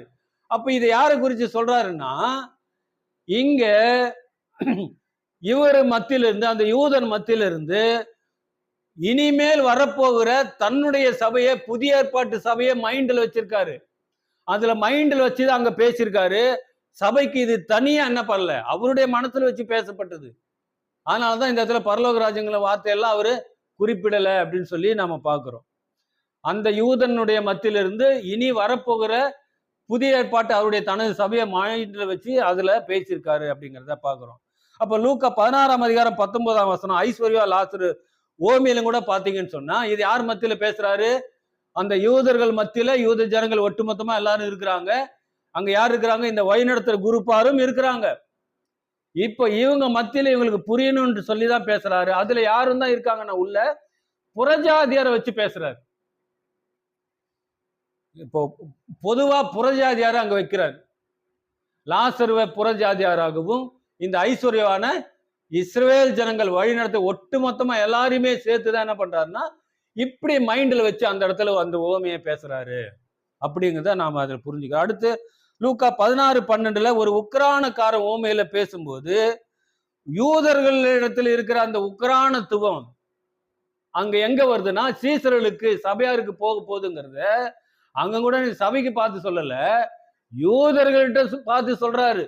நீங்க இப்படி இருக்கிறீங்க, உங்ககிட்ட உக்ரான உத்தியோகம் கொடுத்தா நீங்க அவருடைய ஆசையை நீங்க அழிச்சு போடுறீங்கன்ட்டு அவங்கள பார்த்து சொல்லிட்டு சபையும் மனசுல வச்சுதான் பேசுறாரு. ஸ்பெசிபிக்கா சபைக்கெல்லாம் கொடுக்கல, இது அவங்கள வச்சுதான் அங்க பேசுறாரு அப்படின்னு சொல்லி பாக்குறோம். இது வந்து 4வது அணுகுமுறை. அவங்க மத்தியிலிருந்து இப்போ சபையார புறஜாதியார அவரோட வரப்போற சபையை மைண்ட்ல வச்சு பேசுறாருங்கிறத நம்ம இதை படிக்கும்போது நாம இதெல்லாம் எளிமையா புரிஞ்சுக்கலாம். அடுத்தது 5வது அணுகுமுறை என்னன்னு சொல்லி பார்க்கும்போது இந்த ஓமையினுடைய கருத்து எதை பற்றினது அப்படின்னு சொல்லி நம்ம பார்க்கணும். இந்த ஓமையினுடைய கருத்து எதை பற்றினது அப்படின்னு சொல்லி பார்க்கணும். லூக்கா 8:9 அவர் என்ன சொல்றாருன்னா, வாசிக்கும் போது அவருடைய சீஷர்கள் இந்த ஓமையின் கருத்து என்னவென்று அவரிடத்தில் கேட்டாங்க. ஏற்கனவே ஒரு சொல்றாரு, இந்த விதைக்கிற ஓமையை இந்த அநேக ஓமைகளை பேசும்போது சீஷர்கள் தனியா வந்து கேட்கிறாங்க, இந்த ஓமையெல்லாம் சொன்னீங்களே இதோட கருத்து என்ன அப்படின்னு சொல்லி கேட்கிறாங்க. அப்பதான் அதனுடைய காரியத்தை சொல்றாரு. அப்போ நாம 5வது அணுகுமுறை என்னன்னா, இதெல்லாம் பார்த்துட்டு வந்துட்டு இதுல என்ன சொல்லுவாருக்க என்ன கருத்தை குறித்து இதுல சொல்லப்பட்டிருக்கிறதுங்கிறதையும் நம்ம மைண்ட்ல வச்சு நாம பார்க்கணும். இதனுடைய கருத்து என்னன்னு பார்க்கணும். அதுதான் 5வது அணுகுமுறை. அப்போ என்ன கருத்து அப்படின்னு சொல்லி நாம பார்க்கும்போது சுருக்கமா சொன்னா பரலோக ராஜ்யம் என்று ஆரம்பிக்கிறது எல்லாமே நம்ம என்ன முடிவு பண்ணுங்கன்னா இது சபைக்கு தான் சொல்லப்பட்டிருக்கு. இதுல யூதர்களோ நியாயப்பிரமாணத்தை உடையவங்களோ உலகத்தாரோ உள்ள வரல அப்படிங்கிறத முதல்ல நாம மைண்ட்ல நாம அதை வாங்கிக்கணும், மைண்ட்ல நிலை நிறுத்திக்கணும். அவங்க யாரும் உள்ள வர முடியாது. உலகத்தாரோ நியாயப்பிரமாணத்தை உடையவங்களோ பரலோக ராஜ்யங்கள் ஆரம்பிக்கிறதெல்லாம் அவங்க உள்ளே வர முடியாது. அவங்களுக்கு இது சம்மந்தமே இல்லை. சபை மட்டுமே சம்மந்தப்பட்டிருக்கு அப்படிங்கிறத அது ஒரு மைண்ட்ல நிலை நிறுத்தி நம்ம உள்ள அனுபவத்திற்கு போகணும். இப்போ லூக்கா 14:16 ஒரு மனுஷன் பெரிய விருந்தை ஆயத்தம் பண்ணி அநேகரை அனுப்பித்தான்னு சொல்லும்போது இந்த ஓமையினுடைய கருத்து என்னன்னு சொல்லி பார்த்தீங்கன்னா, நாம இதோட முடிக்கல, அதை தனித்தனியா விவரமா எல்லாம் பார்க்கணும். நம்ம ஷார்ட்டா அதை இந்த இடத்துல சொல்றோம். அப்போ ஒரு மனுஷன் பெரிய விருந்தை ஆயத்தம் பண்ணி அநேகரை அழைப்பித்தான், இதுல என்ன கருத்து இருக்கும் அப்படின்னு சொல்லி நம்ம அதை படிச்சு பார்க்கும்போது இந்த ஓமை நியாய பிரமாணத்திலிருந்து யூதர்கள் நியாய பிரமாணத்திலிருந்து விசுவாச பிரமாணத்துக்கு அவங்க வரணும் அப்படிங்கிறத தான் மையப்படுத்தி பேசப்பட்டுதான் இந்த ஓமையில இருக்கிற கருத்து. வாசிங்க, கலாத்தியர் 3:24 வாசிக்கும் போது இவ்விதமாக நாம் விசுவாசத்தினாலே நீதிமான்களாக்கப்படுவதற்கு நியாய பிரமாணம் நம்மை கிறிஸ்துவனிடத்தில் வழிநடத்துகிற உபாத்தியா இருந்தது. முதல்ல அவங்களுக்கு நியாய பிரமாணத்தை கொடுத்தாரு. அந்த நியாய பிரமாணத்தை எதுக்காக கொடுத்தாராம்? ஒரு கிறிஸ்து வரப்போறாரு, அவருக்குள்ள விசுவாசத்துக்குள்ள அவங்க வரணும். அது வரைக்கும் என்ன பண்ணணும்? இவங்களுக்கு இந்த நியாய பிரமாணம்ங்கிற ஒரு காரியத்தை கொடுத்து அந்த நியாய பிரமாணம் இவர்களை வாத்தியாராக இருந்து ஒரு காவலாளி இருந்து கண்காணித்து கொண்டிருந்தது. அந்த நியாயப்பிரமாணம் அப்ப கிறிஸ்து வந்ததுக்கு அப்புறம் இவங்க என்ன பண்ணணும்னா அந்த நியாய பிரமாணத்திலிருந்து கிறிஸ்துவின் பிரமாணத்துக்கு விசுவாசத்துக்குள்ள வரணும். ஆனா இவங்க என்ன பண்ணாங்கன்னா ஆண்டவராகிய இயேசு கிறிஸ்து கூப்பிடும் போது இதெல்லாமே அவங்களுக்கு புரியல. அதனால அவங்க அதுல இருந்து இதுக்கு வர்றதுக்கு மறுத்துட்டாங்க, வரல. அதனாலதான் இங்க என்ன சொல்றாருன்னா அநேகரை அழைப்பித்தா அப்படின்னா நீங்க நியாய பிரமாணத்திலிருந்து விசுவாசத்துக்கு பிரமாணத்துக்கு வரணும் அப்படிங்கிற அந்த அழைப்பு தான் இங்க விடுக்கிற அழைப்பு. அதுதான் இந்த ஓமையில இருக்கிற கருத்து. லூக்கா 16:1 அந்த உக்ரானக்காரன் ஓமையில பார்க்கும்போது உக்ரானக்காரன் ஓமை அவனுடைய ஆசையை அழித்து போடுகிறா அப்படின்னு சொல்லும்போது அங்க உக்ரானக்காரன் யாருன்னா அந்த வழிநடத்துற குரூப் தான். பரிசேயர், வேதபாரகர், சதிசேயர், இவங்க தான் உக்ரானக்காரர். இவங்க தான் அவங்க ஆண்டவர் தேவனுக்கு ஆண்டவருக்கு கணக்கு கொடுக்க வேண்டியவங்க. அப்ப இங்க புதிய ஏற்பாட்டு சபையில இங்க யாரு கணக்கு கொடுக்கணும் அப்படின்னா, இங்க தனியா உக்ரானக்காரன் சொல்லி யாரையும் ஏற்படுத்தல. அங்க ஏற்படுத்தின மாதிரி இங்க உக்ரானக்காரன் சொல்லி யாரையுமே ஏற்படுத்தல. இந்த உக்ரானக்காரன் ஓமையில நாம பார்க்க வேண்டிய அதுல உள்ள கருத்து என்னன்னா, சபையில் உள்ள ஒவ்வொருவரும் ஆண்டவருக்கு உண்மையா இருந்து உக்ரான உத்தியோகம் பார்க்கணும் அப்படிங்கிறது தான் இந்த ஓமையினுடைய கருத்தாக இருக்கிறது. அப்போ இங்க அங்க உக்ரானக்காரன்னு தனியா ஒருத்தர் வச்சாங்க. இங்க என்ன பண்ணலன்னா, சீசர்களை ஏற்படுத்தினார். சீசர்கள் எல்லாமே ஏற்படுத்தி அவங்களுக்கு அந்த அதிகாரம் அபிஷேகம் எல்லாத்தையும் கொடுத்து அவங்கள தனிப்பட்ட விதத்துல கொடுத்தாரு. ஆனா அதுக்கப்புறம் பாத்தீங்கன்னா தனிப்பட்ட விதத்துல உக்ரான உத்தியோகம் உங்களுக்கு தான் அப்படின்னு சொல்லி என்ன பண்ணல, கொடுக்கல. வேதவசனம் என்ன சொல்லுதுன்னா, 1 பேதுரு 2ஆம் அதிகாரம் 9ஆம் வசனம் வாசிக்கும் போது, நீங்களோ உங்களை அந்தகாரத்தினின்று தம்முடைய ஆச்சரியமான ஒளியினிடத்திற்கு வரவழைத்தவருடைய புண்ணியங்களை அறிவிக்கும்படிக்கு தெரிந்து கொள்ளப்பட்ட சந்ததியாயும் ராஜரீகமான ஆசாரிய கூட்டமாயும் பரிசுத்த ஜாதியாயும் அவருக்கு சொந்த ஜனமாயும் இருக்கிறீர்கள். அப்ப இங்க பார்க்கும்போது இவங்க தான் உக்ரானக்காரன், இவங்களுக்கு தான் அது கொடுத்துருக்குன்னு சொல்லி இங்க தனிப்பட்ட விதத்துல புதிய ஏற்பாட்டு சபையில யாருக்கும் கொடுக்கப்படல. நீங்களும் அப்படின்னு சொல்லும் போது எல்லாருமே யாரு, இங்க சபையில அழைக்கப்பட்ட எல்லாருமே யாரா இருக்கிறாங்க, எல்லாருமே ராஜரீகமான ஆசாரிய கூட்டம் தான், எல்லாருமே ஆசாரியர்கள் தான், எல்லாருக்குமே அந்த உக்ரானத்துவம் இருக்குது, எல்லாருமே தனிப்பட்ட விதத்துல அவங்க கணக்கு கொடுக்கணும் அப்படிங்கிறத இங்க பாக்குறோம். அங்க இருக்கிற ஓமைய அப்படியே இங்க கொண்டு வர முடியாது. அவங்களுக்கு உக்ரானத்துவம் கொடுக்கப்பட்டது, ஆனா இங்க சீசர்களுக்கு உக்ரானக்காரத்துவம் கொடுக்கப்பட்டது. ஆனா இங்க எல்லாருமே என்னதான், எல்லாருமே ஆண்டவருக்கென்று உண்மையா ஊழியம் செய்து அவங்கவுங்களுக்கு கொடுத்ததுல உண்மையா இருக்கணும் அப்படிங்கிறது தான் அதனுடைய கருத்தாக இருக்குன்னு சொல்லி நம்ம பார்க்கிறோம். இதுவரை நாம என்ன பார்த்தோம்னா, இந்த ஓமியின் ரகசியத்தை இதுவரைக்கும் நாம பார்த்தது என்ன அப்படின்னு சொல்லி பார்க்கும்போது, இந்த ஒரு ஓமைய அதனுடைய ரகசியத்தை நாம எப்படி நாம முழுவதுமாக தெரிந்து கொள்வது என்பதற்கான அந்த ரகசியத்தை தான் இதுல நாம பார்த்தோம். 5 விதமான அணுகுமுறைகள் மூலமாக அந்த ஒரு ஓமையோட உண்மையான ரகசியத்தை நாம கண்டுபிடித்து நாம வெளியே கொண்டு வர முடியும் அப்படிங்கிறத பார்த்தோம். இப்ப நமக்கு ஒரு கேள்வி எழும்பும், எல்லாருக்கும் ஒரு கேள்வி எழும்பும். அது என்ன கேள்வி எழும்பும்னா, ஏன் அவரு ஓமையெல்லாம் ஏன் பேசணும், மறைபொருளான உதாரணமா ஏன் அவர் பேசணும் அப்படிங்கிற ஒரு கேள்வி எழும்பும். அதுக்கு வேதம் என்ன பதில் கொடுக்குதுன்னா, மத்தேயு 13ஆம் அதிகாரம் 13 15 வரைக்கும் உள்ள வசனங்களை வாசிக்கும் போது, அவர்கள் கண்டும் காணாதவர்களாயும் கேட்டும் கேளாதவர்களாயும் உணர்ந்து கொள்ளாதவர்களாயும் இருக்கிறபடியினால் நான் ஓமைகளாக அவர்களோடு பேசுறேன். இங்க தெளிவா சொல்லிட்டார். நம்முடைய கேள்விக்கு ஏன் ஓமைகளாக பேசுறான்னு சொல்லும்போது இங்க விளக்கம் கொடுத்துட்டாரு. அந்த ஜனங்க எப்படி இருக்காங்களாம், கண்டும் காணாதவர்களாயும் கேட்டும் கேளாதவர்களாயும் அது இருதயத்துல உணர்ந்து கொள்ளாதவர்களாயும் இருக்கிறபடினாலே நான் என்ன பண்றேன், நான் அவளுக்கு ஓமைகளாக பேசுறேன் அப்படின்னு சொல்லி சொல்றாரு. அடுத்து என்ன சொல்றாருன்னா, ஏசாயாவின் தீர்க்க தரிசனம் அவர்களிடத்தில் நிறைவேறுகிறது. அதாவது காதார கேட்டும் உணராதிருப்பீர்கள், கண்ணார கண்டும் அறியாதிருப்பீர்கள். இந்த ஜனங்கள் கண்களினால் காணாமலும் காதுகளினால் கேளாமலும் இருதயத்தினால் உணர்ந்து மனம் திரும்பாமலும் நான் அவர்களை ஆரோக்கியமாக்காமலும் இருக்கும்படியாக அவர்கள் இருதயம் கொழுத்திருக்கிறது, காதால் மந்தமாய் கேட்டு தங்கள் கண்களை மூடிக்கொண்டார்கள் என்பதே. பாருங்க, எதுக்காக ஓமையா பேசுறாரு அப்படின்னு சொல்லிட்டு இங்க ஒரு விளக்கத்தை கொடுத்துட்டாருன்னு பாக்குறோம். ஒரு சில பேர் என்ன சொன்னா, அவரு கேட்டா கேட்கறாங்க, கேட்காட்டி போறாங்க, நாம சொல்ல வேண்டியதை சொல்லிடுவோமே, ஏன்னா நாம இன்னைக்கு அப்படிதான் சொல்றோம், நாம சொல்லிடுவோம் பிரதர், அவங்க கேட்டா கேட்கறாங்க, கேட்காட்டி போறாங்க, நம்ம வேலையை நம்ம செஞ்சிருவோம். விதைக்கிறவனாலும் அல்ல, நீர் பாய்ச்சுவனாலும் அல்ல, விளை செய்கிற தேவனாலே ஆகும் என்று வேத வசனம் சொல்லுது இல்ல, நாம சொல்றத சொல்லிடுவோம், அவங்க கேட்டா கேட்கறாங்க, கேட்காட்டி போறாங்க அப்படின்ற மாதிரி நமக்கு இங்க தோணும். அதுக்கும் பதில் கொடுக்கிறார். என்ன பதில் கொடுக்கிறாரு பாருங்க, மத்தேயு எழுதின சுவிசேஷம் 7ஆம் அதிகாரம் 6ஆம் வசனத்துல அவர் பதில் கொடுக்கிறாரு. பரிசுத்தமானதை நாய்களுக்கு கொடாதேயுங்கள், உங்கள் முத்துக்களை பன்றிகள் முன்ன போடாதீங்க. அப்படி போட்டீங்கன்னா தங்கள் கால்களால் அவைகளை மிதித்து திருப்பி கொண்டு உங்களை பீறி போடும். இங்க என்ன சொல்றாரு பாத்தீங்களா, இது பரிசுத்தமானது,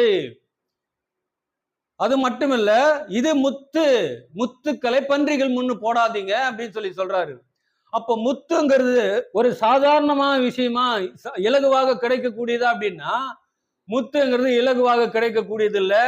அது கடலுடைய ஆழத்துல, கடலின் ஆழத்துல போயிட்டு என்ன பண்ணணும், அது மூக்க பிடிச்சி உயிரை பணைய வச்சு அதை என்ன பண்ணணும், ஆழத்துல போய் அதை கண்டுபிடிச்சு கொண்டு வரணும்.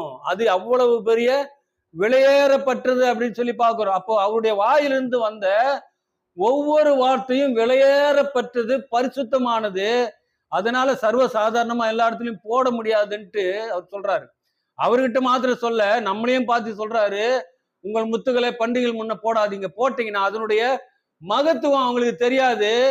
அதை காலில் மிதிச்ச மாதிரி மிதிச்சு திருப்பி உங்களையே என்ன பண்ணுவாங்க, திரும்பி உங்களையே தாக்க வருவாங்க அப்படிங்கறத சொல்றாரு. அதனாலதான் ஓமையாக பேசினார் அப்படிங்கிறத பார்க்கிறோம். சரி, நாம் இவ்வளவு நேரம் பார்த்த இந்த 5 விதமான அணுகுமுறைகள் மூலமாக நாம் ஒரு ஓமையின் உண்மையான அர்த்தத்தை நாம எப்படி தெரிந்து கொள்ளலாம், அதனுடைய ரகசியத்தை எப்படி கண்டுபிடிக்கலாம் அப்படிங்கிறத பார்த்தோம். அது மட்டும் பார்க்கல, பல பேர் பலவிதமாக இந்த ஓமை எடுத்து பேசிட்டு வராங்க. அப்படி பேசும்போது எது சரியானது, இதுல எதை நாம பின்பற்றணும் அப்படிங்கிற ஒரு சில பேருக்கு ஒரு குழப்பம், ஒரு தெளிவில்லாம இருக்கலாம். அப்படிப்பட்டவர்கள் இதை பார்க்கும்போது அவங்களுக்கு ஒரு தெளிவு வந்துடும், எது கரெக்டா இருக்கு அப்படின்னு சொல்லி அதை அவர்கள் பின்பற்றுவதற்கு அது ஏதுவாக இருக்கும்னு பார்த்தோம். அது மாத்திரமல்ல, இனி வரும் நாட்களிலே நாம ஒரு சில ஓமைகளை நாம பார்க்க போகிறோம். அந்த ஓமைகளை கூட இதை பார்த்து கொண்டிருக்கிற அன்பான சகோதர சகோதரிகள், நீங்கள் என்ன செய்யணும் அப்படின்னு சொன்னா, ஒரு திறந்த மனதோடு அதை ஆராய்ந்து பார்க்கணும். அதுக்கு முன்னோட்டமான பாடம் தான் இந்த பாடம் அப்படின்னு சொல்லி ஏற்கனவே சொல்லுது போல இப்பொழுதும் அந்த விஷயத்தை உங்கள் மத்தியில சொல்லுகிறோம். இனி வரும் நாட்களில ஒரு சில பாடங்களை நம்ம பார்க்க போறோம். அது சில பேருக்கு எப்படி இருக்குன்னா, உண்மையை சொல்லும் போது சத்தியத்தை சொன்னா சத்துருவாக மாறி போவாங்க. அப்படி மாறினாலும் பரவாயில்ல, நான் மாறினாலும் பரவாயில்ல. ஆனா அநேகர் என்ன பண்ணிக்கலாம், உண்மையான சத்தியத்தை என்ன பண்ணணும், தெரிஞ்சு கொள்ளணும் அப்படிங்கிற ஒரு நோக்கத்தோட தான் இந்த மறுபடியும் இனி ஒரு நாட்களில் அந்த ஓமைகளை நம்ம பார்க்க போறோம். அந்த ஓமைகளை பார்க்கும்போது இதை கேட்டுக்கொண்டிருக்கிற, பார்த்து கொண்டிருக்கிற அன்பான சகோதர சகோதரியாகிய நீங்கள் அதை ஒரு திறந்த மனதோடு அதை ஆராய்ந்து பார்க்கும்படியான ஒரு முன்னோட்டமான பாடம் உங்களை தயார்படுத்துறதுக்கு தான் இந்த பாடம் அப்படின்னு சொல்லி பார்க்கிறோம். ஆகையினால இதை நீங்கள் புரிந்து கொள்வீர்கள் என்று சொல்லி நாம விசுவாசிக்கிறோம். அது மாத்திரமல்ல, தொடர்ந்து உற்சாகமாய் நாங்கள் ஊழியம் செய்வதற்கு உங்களுடைய கருத்துக்களை தயவு செய்து கமெண்ட் பாக்ஸ்ல நீங்க பதிவிடுங்க. நீங்க சப்ஸ்கிரைப் பண்ணுங்க. இந்த ஊழியத்தை நீங்க நிறைவேற்றுங்கன்னு சொல்லி கேட்கிறோம். உங்ககிட்ட காசு பணம் நாங்க எதுவுமே எதிர்பார்க்கல, இப்போ இல்லை, எப்போ எதிர்பார்க்க போறது இல்லை. இந்த ஊழியத்தை நான் உற்சாகமாய் செய்வதற்கு நீங்கள் உங்களுடைய கருத்துக்களை பதிவிடுங்க, அநேகருக்கு ஷேர் பண்ணுங்க. அப்படிங்கிறத இந்த இடத்துல உங்களுக்கு தாழ்மையா கேட்டுக்கொள்கிறோம். தேவன் தாமே உங்களை ஆசீர்வதிப்பாராக. தேவனுடைய நாமம் மட்டும் மகிமைப்படுவதாக. ஆமேன்.